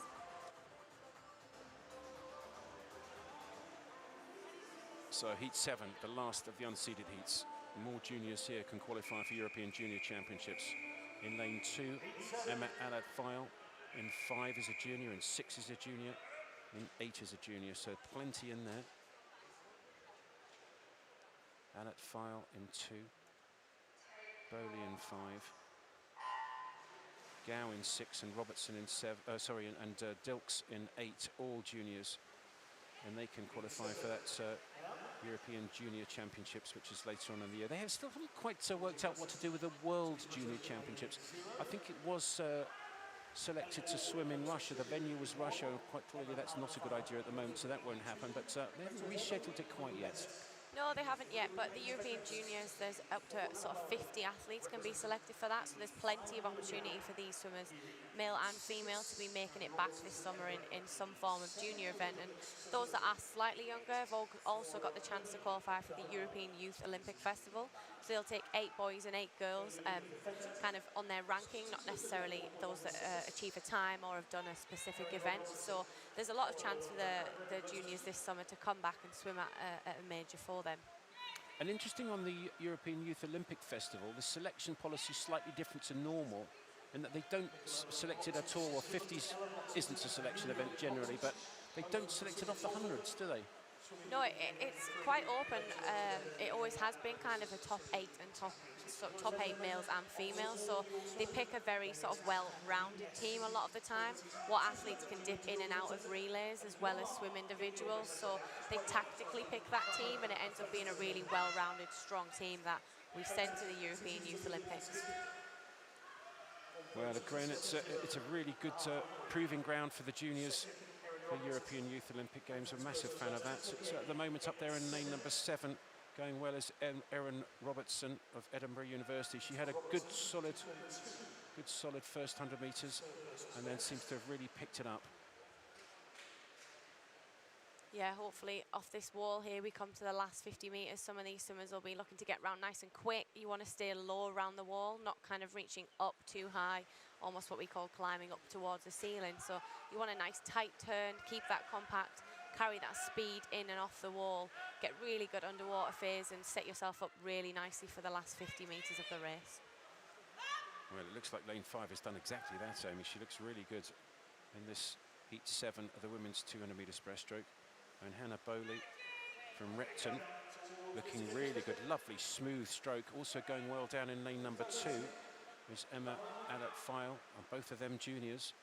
So let's see what time they can go, see if they can go under 40. Their entry times are 2:38s and 2:39s, and they've just gone 2:37 was the winner, Emma Allett-File of Guildford, 2:37.84, so well inside her entry time. 2 seconds underneath that, so a very good swim from her. Look at that face. That's exactly what you want to be looking at the Nationals, isn't it? Yeah, definitely. She had a lovely last 50 there. She almost timed the race perfectly, used that to her advantage, really built down the last length, and she knew she'd had that in the locker. Well, great swim from her, well underneath her entry time. And Nuala Gow of Geary in second. Disqualification, I'm afraid, for Hannah Bowley of Repton in lane number 5. That's a shame because she had a good swim there. She looked really good. So heat 8, the first of the seeded heats in this women's 200 metres breaststroke, and Sienna Robinson goes in lane number 4. I'm also going to be looking very closely at lane number 1 because she's had a cracking meet so far. The 14-year-old Phoebe Cooper in lane number 1. That's almost white suit there of Phoebe. So lane 0 closest to us. Phoebe Cooper, the 14-year-old, in 1. Sienna Robinson of the City of Sheffield goes in lane 4 as the fastest seed. She's had the best start in the yellow lanes. And then Leah Schlossen right at the top from City of Leeds did a qualification or a consideration time for the 400 medley for the European Junior Championships last night. What a great swim that was. Yeah, she had a fantastic swim. Sister of Chiara Schlossen, who's a European junior butterfly swimmer. So another swimmer coming out of Leeds, obviously working really hard, technically really nice and tidy. They work under Rich Denigan at the City of Leeds, so it's nice to see those guys swimming really well. As a North East swimmer myself, Leeds were always competitive, and especially in the breaststroke when I was young. So it's a really good program to be a part of in the North East, and one of those clubs that always seem to produce really good junior swimmers. Well, they've had a cracking meet so far here, Leeds, so certainly on the junior side they've looked wonderful. So whatever coach is doing there, well done, sir. Keep it going. It's amazing. Always got a good squad of coaches, though, so I'm sure he's got some great people around him. At the moment, though, it's Sienna Robinson of the City of Sheffield. They're also having a good meet. She's a junior, can go to the European Juniors this year. Was second at the English Short Course Championships in December on the 100 and the 200. And short course and long course on 200 breaststroke, quite different things. Definitely. I think the sort of technical rhythm of breaststroke is quite hard to set in a 200 breaststroke short course. Obviously, there are a lot of turns. You maybe only swim 5 or 6 strokes, especially if you're the likes of Molly Renshaw. You're not swimming 7, 8, 9, 10 strokes to get into that rhythm. So it's quite different and quite difficult. So long course for me, I found it a lot nicer. You could settle into that pace. You could really work on building, stretching at the front of the stroke, accelerating and getting into that lovely streamlined position. So these girls are really now starting to build through that last turn and down this last length. Well, Sienna Robinson of the city of Sheffield, her entry time 2:27.1, and if she does that, she will be underneath the European youth qualification time, but the rest of the field really starting to charge back at her. And she's just tying up a little bit up there in lane number 7, going really well as Kira Fletcher was 6th on the 50 metres breaststroke, and unusually a 50 metres sprinter come back really well. Also a great charge in 6. Yvonne Brown of Aberdeen Performance. Well, Fletcher ends up winning it, 2:32.8.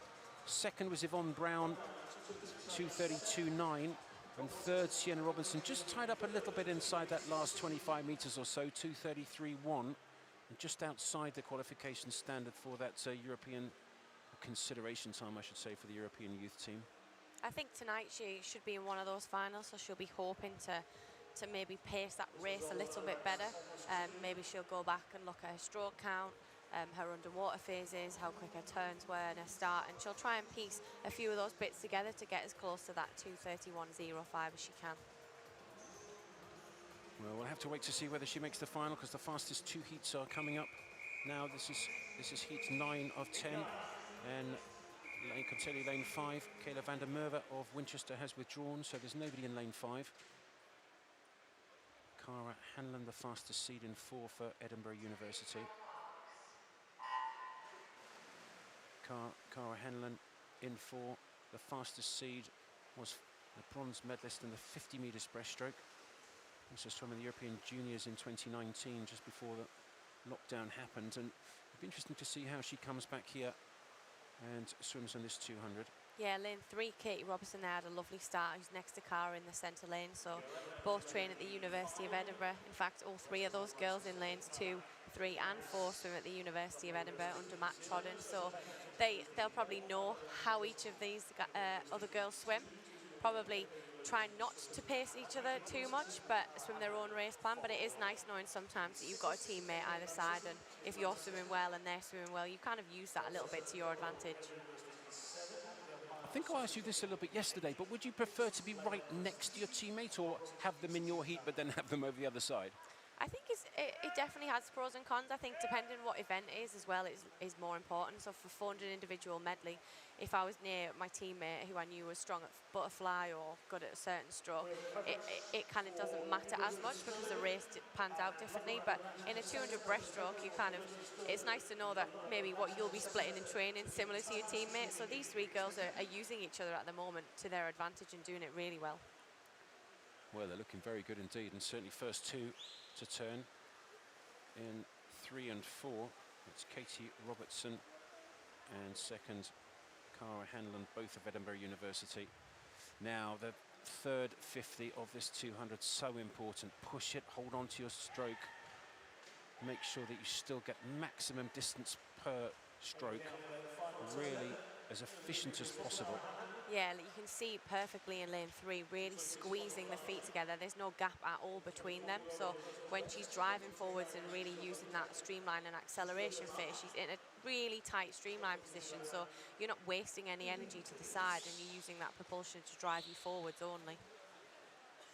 Well, that third 50 from Cara was very good indeed. She took maybe about 1.5 meters out of her teammate Katie Robertson, and she's starting to charge now. She's the fastest seed, so we'd expect her to be first to touch the wall in this second last heat of the women's 200 metres breaststroke, but she looks very good. Cara Hanlon leading, Katie Robertson second, and at the moment we're in third place. It's quite close. Caitlin Lansom maybe of City of Manchester, but no doubt about the winner. 2:32.0, Hanlon wins it. Second, Robertson, 2:33.6. And Lansom of City of Manchester Aquatics, 2:34.59 was third.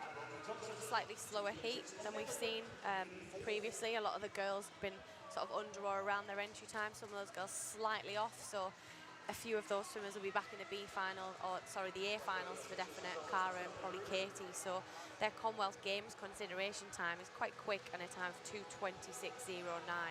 So if either of those girls want to get close to that tonight, they've got to be back down near their personal best times. Well, it is fast, isn't it? I suppose it sort of needs to be, because the Commonwealth is really stacked for women's 200 metres breaststroke swimming. Of course, the Olympic champion broke the world record from South Africa. It's going to be great to see her, Tatiana Schoenemaker, later on in Birmingham. I wonder if she can push that world record again. Wouldn't that be great to see a world record at the Commonwealth Games in that Birmingham pool? Yeah, home soil, that would be great for our spectators, and really good for the sport. She was outstanding at the Olympics, and I thought she could actually go quicker. Technically, when you watched her race, it was good, but there was quite a few areas when you looked and you go, oh, she can do that better, and could she do that better? But she was unbelievably fast. And speaking of unbelievably fast, here in lane number 4, already leading. What a beautiful stroke. Her and Molly Renshaw, both coached by Dave Hemmings at Loughborough, and they've both got stunning breaststroke, 200 metres breaststroke strokes. Very similar strokes. You can just see how effortless it looks for Abby. She's really kicking, squeezing her legs together. Her head isn't moving up and down. Her elbows are tucking in nice and tightly before she drives at the front of her stroke. So it's a technically very pretty stroke, but it's super efficient. And her and Molly swim breaststroke very similar. Also interesting to see a 200, very good 200 metres breaststroke, because she's a great medley swimmer. Of course, was 4th at the Olympics. 4th on the 200 medley and so nearly got a medal.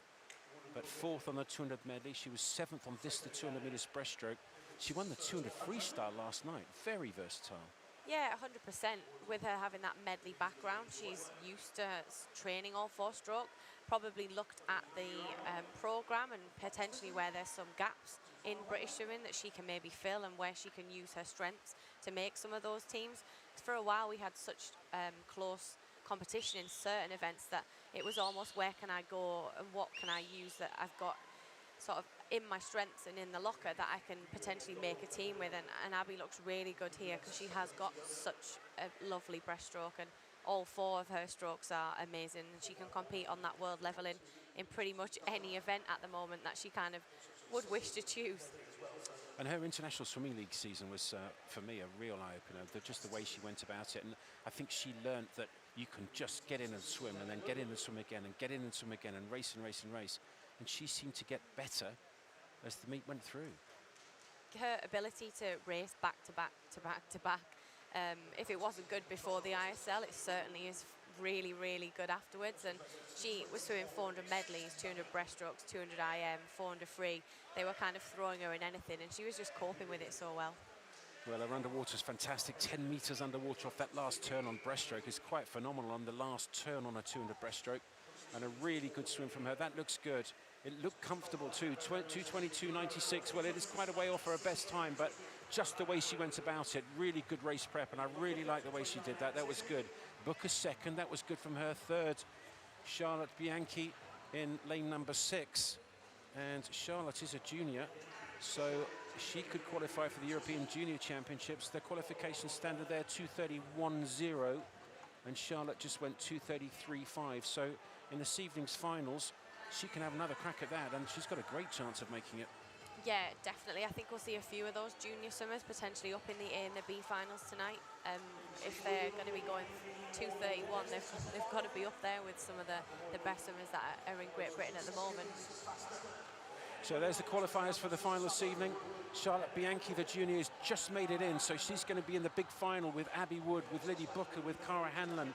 There's some great swimmers in there. Sienna Robinson, also a junior, I think, so she's got a cracking chance, and they're going to be fighting for those European junior spots. That's good. Top 16 will make it through the A's and the B finals, and then of course there's the junior final and there's the Priority Paris final. Plenty of opportunity for finalists this evening. Yeah, there's a lot of capacity for those girls to really work through that. Some of those juniors that might not have had the best swim this morning get the chance to come back again, swim really well tonight. And those swimmers that we saw take off 5 or 6 seconds really maximise the opportunity to come back tonight and have another crack at swimming well. So, as we keep saying, it's really good that there are 4 finals. There are 4 chances for swimmers to come back tonight and improve on what they've done this morning. And there's the ready room for the final event of this morning's heats. It is the women's 800 metres freestyle. And we're going to start on heat 4 because heats 1, 2 and 3 will be held this afternoon. And we will start in 4. There are 7 heats in total, but the final heat will go in the finals this evening. So it's heat declared winner. So slightly different to the rest of the events here. There is only one chance to perform on this 800 metres freestyle, heat declared winner. So this is it. Stick in your best performance. Well, it is 11:22 in the morning, so I suppose in theory it still constitutes a morning swim, but these swimmers will know that they have got one chance to perform at their best. And look at this going out in lane number 5. Gracious me, Eleanor Kay of Bolton. Look at the legwork there down this first 50 of an 800 freestyle, 16 lengths, and she's going like the clappers. Yeah, all of these swimmers look like they're using their legs quite early on, so part of that will be an experience thing. A lot of these swimmers are slightly younger in the programme, around that European junior age, so I'm sure by the time they get to the third 50, some of those legs might have dropped off, but yeah, it's all about, the 800 free is an event that you can either swim really well, you can get it wrong so quickly, so easily, so there's lots of different ways to swim it. There's lots of things that can go wrong in a way because it's such a long event. If you mispace the first length, the 15 lengths after that are going to be difficult, and obviously it's 4 times further than 200, so if you're suffering, you suffer for longer. So these girls will be swimming this, practicing sort of different race tactics, maybe different breathing patterns, really thinking about when they're going to maybe make their move in terms of racing. So there's lots and lots of things to be thinking about in an 800 freestyle, and it's not just one of the events that you think you get in, you just go through the motions and then you finish and you've done 800 metres. Just like that. Suddenly you've turned. I have to say, I need a sat nav for one of these. It's just such a long way. They do have lap counters, so you can see the turn judges there holding lap counters. You can ask to have it dipped in the water, or you can have it just on the side of the pool. And that was the number 13, so that says 13 lengths to go in this, the first of the heats of 800 metres freestyle that we will be seeing. This is heat 4, and heats 1, 2 and 3 will be this afternoon. And then heat 7, the fastest heat, will go in the finals tonight. Yes, not always. Sorry, the opportunity to swim a final in 800 freestyle is quite rare. Obviously, at Olympic level and world level, you would do that twice. I remember my first Commonwealth Games in 2010, a long time ago now. I swam the 800 metres freestyle, did the heat one day, came back, did the final the next, and had never swam 2 800 metre freestyles before, and didn't realise how difficult it was to back one to the next, even with an afternoon and a morning's rest. So the race is so physically demanding, and we don't really have the heat and final option because it's such a tough programme. We've only got sort of 6 days at the British Championships that if we were to do that, the swimmers probably will be exhausted to swim a lot of other events. And what did you learn on that? Because you said, you know, you had to do the heat one day, the final the next, and it was totally exhausting, and you weren't quite ready for it because it's the first time you did it, of course. What did you learn? What guidance and advice could you give people who are going to have to do that heat to final? How to recover really quickly and really well. So I think some of the strategies that you have in place in terms of recovery, I was a little bit not lazy with, but I hadn't really thought about. I thought, well, I'm quite young still. I swim 400 medley. I'll recover quite quickly. But I'm hard. Well, you know. So to come back, I wasn't doubting that, by the way, not for a second. So give me that look. Yeah. So to swim it and swim it really well the first time, I then came back the next day and went sort of 8, I think, or 9 seconds slower than I had the day before, because I underestimated the energy consumption, probably didn't refuel properly, thought, well, I swam this morning, then I'll get a good sleep tonight, maybe didn't have a nap, didn't get food in quick enough. So there were a lot of lessons that I learned really quickly and the hard way, if I'm being honest, that I then used and thought, well, even if I'm swimming 400 medley twice in one day or 200 butterfly twice, they're still challenging and tough events. So how can I get back from the pool, quickly swim down, quickly refuel, rest and recover, and be able to come back and do another really good swim the next day or even the same evening. Well, it'd be interesting to know if you had one favourite recovery thing that you did, one favourite sort of trick that you had. I'll just give you an update on the swimmers though, because this is the halfway turn in this heat 4 of the women's 800 metres freestyle. And Megan Spears, well, she started off comfortably down the first 100 or so, but has picked it up and has really gone well. 4:31.7 at the halfway stage. Well, if she does 2 of those, that's even splitting would be quite special, but that would be 9:02. Her entry time's 9:20, so she can drop 20 seconds from the first 400 to the second 400 and still do a lifetime best. Really good start from her. Yeah, in distance swimming and in particular 800 freestyle, you want to try and be as evenly paced as possible, so if she can keep up this pace and just keep ticking over for the next 3, 4, 5 lengths, maybe save a little bit in terms of her energy for the last 100 meters, where if she was close to some other girls, she'd have a little bit extra to just pull away. So this looks really nice from her, and she's just holding that pace so well. Well, she does look very good with a green hat down the bottom there from Nova Centurion. Second at the moment is in lane number 5. That's Eleanor Kay of Bolton, the 16-year-old. So she can qualify for the European Junior Championships. But on this 800 metres freestyle, it's a very tough time, 8:54. Well, that's very fast indeed. So that's the 500 metres turn. Megan Spears over first in lane number 1. Second is Eleanor Kay in lane number 5, and then pretty close for third, fourth, fifth and sixth, with 4 swimmers right in it. You can see almost in a line there, third, fourth, fifth and sixth.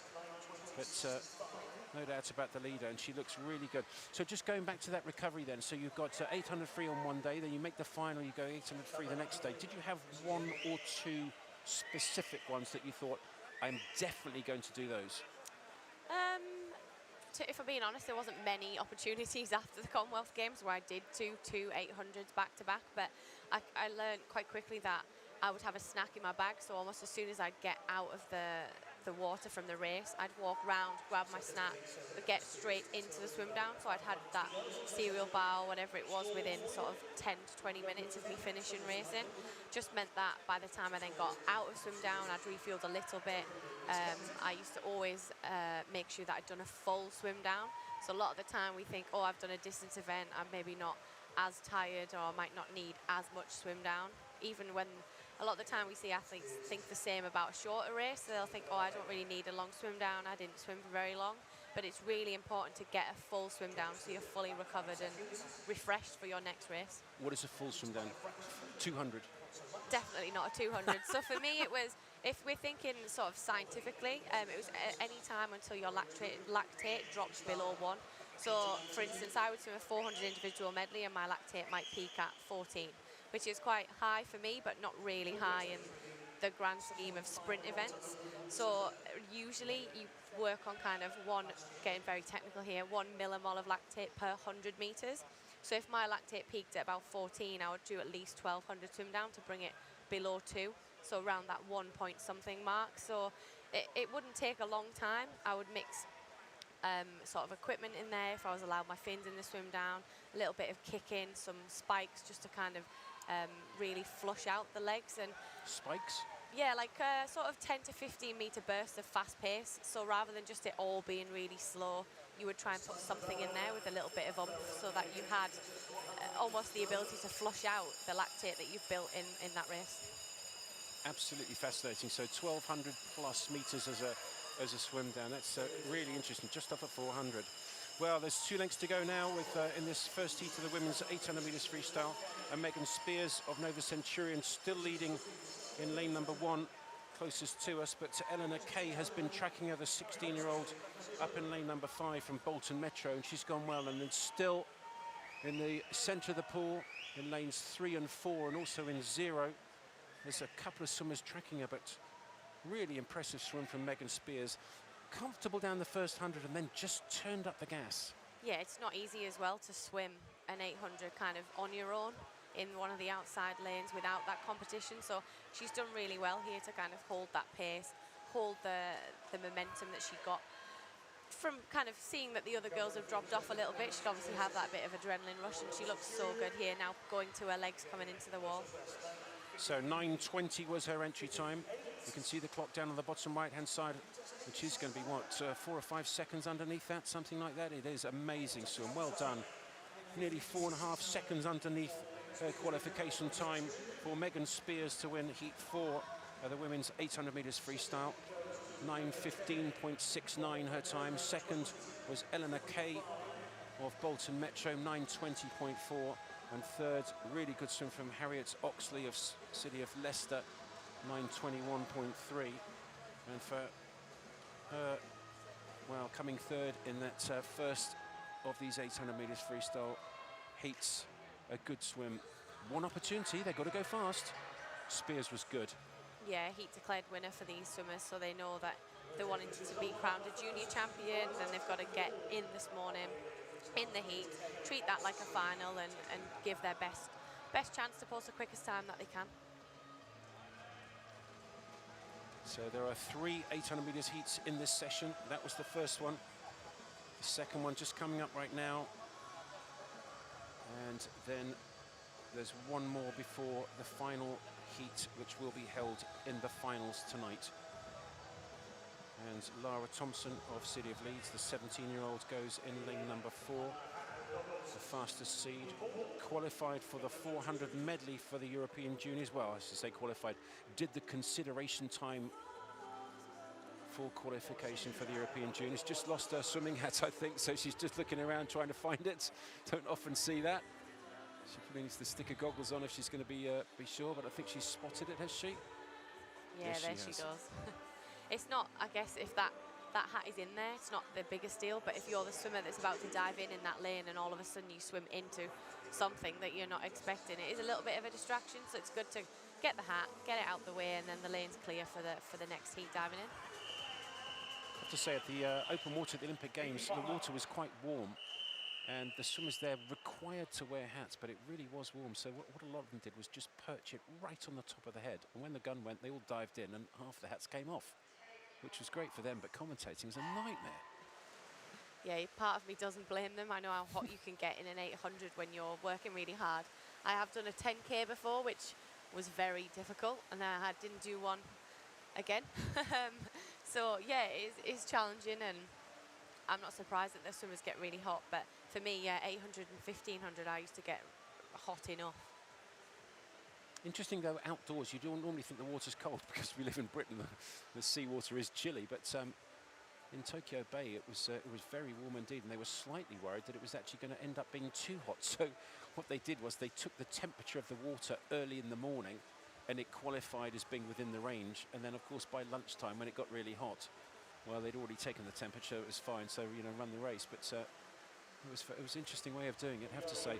So this is heat number 5 of the women's 800 meters freestyle. Heats 1, 2 and 3 will be this afternoon. We've just seen heat 4, and this is heat 5. And up in lane number 7, Kathleen Dawson of the City of Birmingham has gone well down this first 100 meters. Kathleen Dawson in lane 7, and in 5, Lara Thompson of City of Leeds, not related, but in lane 7 and 4, I should say, both started well.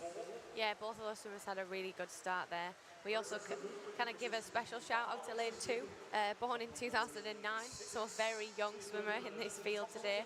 We were discussing earlier, she was actually born after Rebecca Adlington won her 2 golds in 2008, so it made both me and Andy feel a little bit old this morning, but it's great for her to have qualified at the British Champs and make that short list of times and be swimming in a competitive heat session as her final at the British Championships. It's really, really good for her development. And I'm sure she'll want to come back year after year and get better and better, and she looks like she's really digging in, trying to hang on. Well, Emily Bloxage of City of Salford is the first 13-year-old I think I've ever commentated on. She is in lane 2, and you can just see with a yellow hat 3 lanes from the bottom there with that light-coloured suit, almost white suit, and the yellow hat. And in lane number 2, she's just coming into the water turn right now, and she's turned Emily in 7th place, 2:14.3. But at age 13, what a great opportunity to come and swim in a national championships and watch all the big guys, the real superstars here. Can you imagine being 13, go to a nationals and being in the same session as Adam Peaty? Yeah, it's phenomenal for these swimmers. It just gives you that extra bit of a buzz. I remember I was quite young at my first British Champs, and it was also the year after was the Olympic trials for 2008. So now I'm showing a little bit of my age, and I remember being in that final with some of the best swimmers that we had in Great Britain and being really, really excited to be there. And I wanted to show off a bit, wanted to not be too embarrassed and think, well, I'm 14, 15, got nothing to lose and everything to gain, so I just got in and give it my best shot. And that's what we're seeing here from a lot of our junior swimmers. They've not been in this environment before. They don't really have any expectations, and they're coming in, showing off, swimming really well and posting quick times. Showing off in a good way, showing how they can perform. And this, well, that's the 300-meter turn in this, the second of 3 heats in this session of women's 800 meters freestyle. And first to turn at the 300-meter turn was Katie Thompson of the city of Birmingham.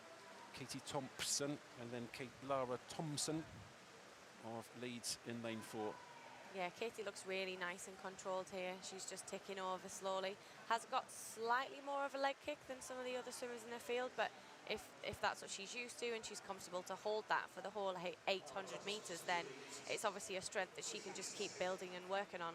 We saw Dan Jervis yesterday kick the whole 400 meters pretty hard, and he does have a very constant light leg kick in the 1500 versus some swimmers who almost just drag their legs and don't kick a lot. So it just depends on the athlete and whether you're better at pull, whether you're really good at kick. So if she can hold this kick for 800 meters, it'll be a really good swim from her.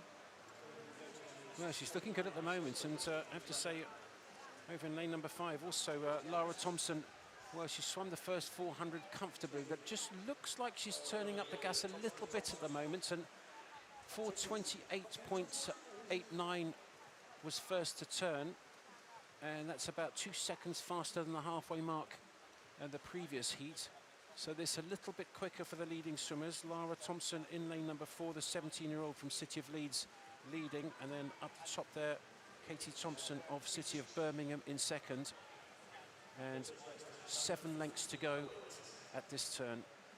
Yeah, for me, 4 to 600 was the bit where I really tried to hold that pace. It gets hard now. You've swam half of the race. You still think I've got half to go. You want to be really holding your stroke count. You don't want to be letting that creep up and get more and more tired. If that happens, it means you're just slipping water. So you want to really hold on to that. Do you actually count your strokes? Do you actually go 1, 2, 3, 4? I mean, do you actually count every time your arm goes in? Yeah, a lot of the time I could get out of a race and say I did 21 strokes on the first length butterfly, 23, 38, 39, because for me that kept me in the rhythm, and I knew if I got to potentially halfway, or especially if I'd done the first length of a breaststroke and my stroke count was a little low, I knew I needed to pick it up a little bit because I was probably slightly off the pace. So a lot of these swimmers can learn a lot from counting strokes, thinking about stroke rate, because if you're holding that in theory, your time would be similar every length. So unless you're getting more fatigued and you start to slip a little bit, then you should be in quite a good place to think, right, I'm swimming really well, I'm holding my count, which means my rate is quite consistent, and I'm hopefully swimming a very even race. That's fascinating. I didn't know you did that. I have to say, don't do that at all on the 100 butterfly, or nor the 100 meters freestyle, but obviously very, very aware of your stroke length and the power and the speed. But I didn't know that on the distance events that some people actually count the strokes all the way through a race. It's fascinating. But here looking really good is Lara Thompson of City of Leeds, and she's taken about half a metre out of the field, out of the second fastest swimmer, Katie Thompson, on every length at the moment. And this is the 600 meters turn. So she's got 4 lengths to go here. And the leader is Lara Thompson of City of Leeds. Second at the top there, it's Katie Thompson of City of Birmingham. And third at the moment, well, it's pretty tight. It's just Emily Bloxage from City of Salford. And she is the 13-year-old, and she's had a really good second half of the race at the moment. Just down here, 3 lanes from the bottom, in lane number 2. And there's the 13-year-old. Wow, what a great second half she's got. And she looks like she's starting to wind it up a bit as well. Yeah, she's got a slightly higher stroke rate, but that's probably because she does look probably a lot smaller than some of the athletes in there. She's not as big, she's not as strong, she's probably not very developed, so she's just ticking through this race really, really well, and it's good to see her getting stuck in almost. She's not been afraid or sort of put off by the other girls in her swim, and she's just swimming a really, really well-planned race. Well, it was quite funny to see her going into the turn, actually. It was almost like she was in a training pool. She went in and then sort of, as she went in, moved slightly to her right and pushed off as if somebody else was coming the other way. But she'll learn that circle swimming's not a good idea. It just adds a couple of centimetres to every length, and when there's 16 lengths, it adds up. But she's going really well. She's in third place now, and this is great to see from the lady in lane number 2, born in 2009. Amelie Bloxage of City of Salford, leading though, and leading comfortably and swimming really well. In lane number 4 is Lara Thompson of City of Leeds, and the Leeds team had a great meet so far, and it's still only day 2. If you're on the Leeds team, you must be buzzing at the moment.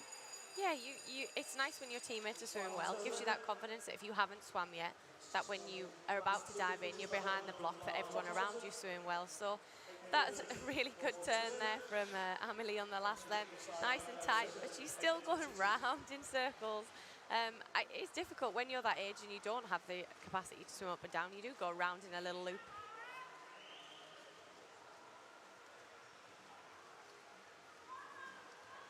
So the leader at the moment with, well, about what she got. Well, she hasn't, she's in. I was thinking there was another 100 metres to go, but she's finished already. So Lara Thompson of City of Leeds wins it, and wins it well. Her time just outside of the 9-minute barrier, 9 minutes 3.04. Second, 9:07 for Katie Thompson of City of Birmingham. And third, the 13-year-old Amelie Bloxage of City of Salford, 9:08.33. Her entry time was 9:14. So she's just knocked 6 seconds off her lifetime best on that 800 metres freestyle. Really good start from her. I guess this will be her first British Championships national level competition. So to see her in there and hold her own and do a PB by 7-8 seconds is really, really nice to see. And she'll probably be really happy with that. Hopefully her mum and dad are here to watch her do that, which is another kind of bonus of us being back to full competition, back in the racing environment, that families are here and they are able to support. Well, also a coach, Daniel Naylor, should be very, very happy indeed. A 13-year-old at the National Championships. Lara Thompson winning it though from the City of Leeds, and a good swim from her. That was impressive. It really was good. And second was Katie Thompson. So the final heat in this session of the 800 metres freestyle. There's one more to go after this tonight in the finals. It's heat declared winner. This heat 6 of 7. And Amy Hood of City of Birmingham, 7th on the 200 metres freestyle in the B final. She's in the fastest seed, lane 4. And 2 swimmers seeded under 9 minutes in this second last heat. And interestingly, normally they have cycle seeding for the last 2 heats, but because the final heat is going in the finals this evening, they've stuck all the fastest 8 in that final, which I suppose is the right way to go. So 10 swimmers seeded under 9 minutes, 2 in this heat, and then the other 8 in the last heat in the finals this evening. Yeah, so we'll see those guys come in tonight. Obviously, you'll be a little bit gutted if you just miss out on being in that final because you're the fastest seed in the heat before, but it's also a great opportunity for Amy here to enjoy being out in front, to swim her own race and really sort of enjoy her swim in the limelight rather than being potentially in the last heat in one of the outside lanes. Well, she's gone off very quick indeed, 61.8. Well, that's very fast for the first 100 and 800 freestyle. Amy is smiling there. Yeah, I don't think I would be out much faster than that when I went around a sort of 8:30, so a very quick opening 100. Well, that's dedication to the cause, but she does look good. She's pushing it hard, and as long as she can do it with relatively easy speed down this first 400 or so and then pick it up. How far normally would she look to go? In 400, 500 and then pick it up? Where normally would you consider the time is to really start turning the burners on? I'm not an 800 expert, but I have done quite a lot of them in the past, especially being a junior swimmer who got thrown into everything because 800 metres was technically value for money, as my mum would say, rather than swimming 50 metres freestyle. Mums say She'll that, probably don't they? kill me, but it's the honest truth. I'm not entering you for 50 metres freestyle and going all that way to watch 25 seconds or whatever it was. So yeah, I would swim a lot of 800 freestyles when I was younger, more so to help with my 400 medley. And for me, I would always think first 100, easy speed. Second 100, just kind of carry that pace. Second 200, so 2 to 400, I would just really think about using my arms a lot so saving my legs still. Maybe the third 200 of the race, I'd start to bring a little bit of legs in, potentially increase my stroke rate a tiny bit so that I was holding the same split. Obviously, I knew that as I was getting tireder, I had to increase my stroke rate by sort of one stroke a length, just to make sure that the time was consistent. So I'd kind of really focus on those kinds of things, and then the last 200 meters, it was kind of right, really bring the legs in, each 50 build, so that the last 50 was almost everything that I had left, and sometimes I was hanging on right into the wall. Wow, I'm exhausted just listening to the story. So I did 2 legs, and you go up, and then you come back, and then you get out, and you have a shower, and you go home. Yeah. No, you do. You swim down first. It's really easy to, in a distance event in particular, to just kind of let yourself fall off pace, and once that happens, it's really difficult to get back onto pace. So I was always a swimmer who liked to have something to think about that wasn't necessarily what was happening around me and who was here and who was there. So I tried to focus a lot on what I was doing and what I could control, rather than, oh, so-and-so's next to me, or I can see their feet and they're pulling away now, because I technically couldn't control that. So a lot of these athletes, and we speak a lot in British swimming about process goals and process swimming. So if you can stick to a race plan and a process that you've worked on, the results should come. And that was kind of the mantra that us as senior level athletes kind of work towards. Obviously in the racing environment, if somebody's there, you're not going to totally ignore them, you're going to kick in a bit more. But if you can stick to your own race plan, then you give yourself the best chance to swim your best swim, which will hopefully be as high up the medals or as high up the podium as you want that to be. So yeah, almost like process goals take care of the result. Fascinating. Well, this is the halfway turn, and the process goals seem to be working very well at the moment for Amy Hood of the city of Birmingham. Turns at the halfway mark in 4:23.19. So that's another 107. So she went 61, and she went 67, 67, 67 for the last 3 100s. Second place at the moment, up in lane number 5, there is Phillida Britton of Ealing Swimming Club, coached by Dave Heathcock there. And then in lane number 3, it is Charlotte Wynne-Jones of Bath University, and those 3 leading at the moment. But it's pretty impressive at the moment from Amy Hood of City of Birmingham. Tough not to be in that only 10 swimmers underneath 9 minutes. A shame they don't use all 10 lanes for the final, but I guess that must be competition rules that they want to stick to. Yeah, it's a shame for her to just miss out, but as I said, she's kind of using that to her advantage. She's swimming clear water at the front of the pack, swimming her own race, and she's doing that really well, holding pace each 100, and she does look like she's slightly increasing her stroke rate, maybe trying to hold on to that pace, so it'll be interesting to see what she splits here. So 5:30.9 at the 500-metre mark. Another 67, I believe. So she's holding that pace really, really well.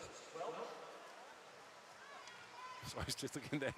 You said it'd be interesting to see what she split. I didn't write down the time at the halfway mark, so I couldn't give you it. But we'll make sure we're on track there. That's the 500 metres turn. So there were 6 lengths left at that last turn, 5 lengths here, and going well, Amy Hood. Very well indeed of City of Birmingham. Her entry time 8:56.6. So if she can keep this going, she should be well underneath that, and she's looking strong. Second at the moment is in lane number 5. Still, that's Phillida Britton, but starting to come back at Phillida in lane number 3 is Charlotte Wynne-Jones of Bath University, and then also in 2 is Anya Priest of Nova Centurion. But here the 600 metre mark. So Amy, I'm sure you'll be able to give us the split here. So 6:39.3, 6:39, a little bit slower. Yes, starting to hurt a little bit. I think that was probably more 68 high there. So yeah, if she can really try and bring in those legs a little bit more or press harder. I know that sounds really easy to do, but really difficult to do, but if you're thinking about how you can maximize and hold that time, which is ultimately the end goal in distance swimming, you've really got to be thinking about holding the water, not letting anything slip as you're getting tired, maybe bringing in the legs earlier than you might want to hold on to that pace, because once you let it go, it's really difficult, as I mentioned before, to get that back. Well, that 500 meters mark is such a hard one, isn't it? Going into the 600, going into the 700 meters on this 800 meters freestyle. But she's got 2.5 lengths to go now, the leader from the city of Birmingham, Amy Hood. And she's looked really good from the start, a comfortable first 100 meters, and then just kept on going. 67, 67, 67, just stuck in a 68.4. And with 100 meters to go, she looks very strong. Yeah, really consistent here. She's probably now starting to bring in those legs a little bit more, knows that the end is in sight, as most swimmers love to hear that bell ringing. You think that's it, 2 lengths to go. What have I got left? What can I find? What can I really pull together to achieve? So she was slightly quicker on that last 100, 68.2, so she's not dropped off. Well, she's not dropped off at all there. So yeah, we'd like to think she'll be coming back faster than that now on the last 100. So she should swim a really well-paced swim and a pretty decent time on the scoreboard. Well, if she can come back in a 67, that'll be 8:54, and her entry time is 8:56. So she's on for a lifetime best here, and I think she can, and she looks good. Amy Hood of the city of Birmingham, second place now, taken over in lane number 3 is Charlotte Wynne-Jones of Bath University, and Philida Britton just slipping back into third, but still going well. But no doubt about the winner, and she's really looked very, very strong. Lovely stroke, really driving for the wall. See how close she can get to 8:54 here. She's going to be right on it. Wow, that's a great swim. 8:54.55 to win heat 6 of the women's 800 meters freestyle. Her entry time 8:56.6, so she's 2.4 seconds inside that. She should be utterly delighted with that one. 8:54. Second was Charlotte Wynne-Jones. Third, Philida Britton. And fourth was Anya Priest of Nova Centurion. Fantastic swim for her. Really nice to see a PB in the last event of the morning. All those girls kind of waiting all morning to swim that event. It's hard when the stands are starting to clear, people are starting to go home, and you think, I'm just stepping on the block to race. She looks a little tired, doesn't she? Gracious me, well, I'm not surprised. It's an awful long way. 16 lengths of this 50-meter pool, 32 lengths of most local pools, the 25-meter pool. And she's just raced it really well and got a new lifetime best. A really good swim from her. So hopefully we'll get confirmation in a second of the swimmers there. Amy Hood wins it. Charlotte Wynne-Jones second. Philida Britton third. Amy Priest fourth. Anya Priest, excuse me. Laura Hodgson of Newcastle in fifth, with Lucy Headley of Newcastle in sixth. And then Nicole Ryan swam 9:15. Sophie Main from Mount Kelly, 9:16. There we go. Sophie Main down in 8th position. Good swim from her. Olivia Kingsland and then Kaylin Hall.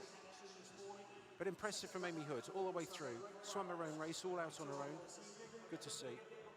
Yeah, only swimmer under 9 minutes, so it's not easy to do that, and to do it on your own out in the centre of the pool is a really challenging thing. And she held that pace perfectly, put together a really nice race, came away with a PB.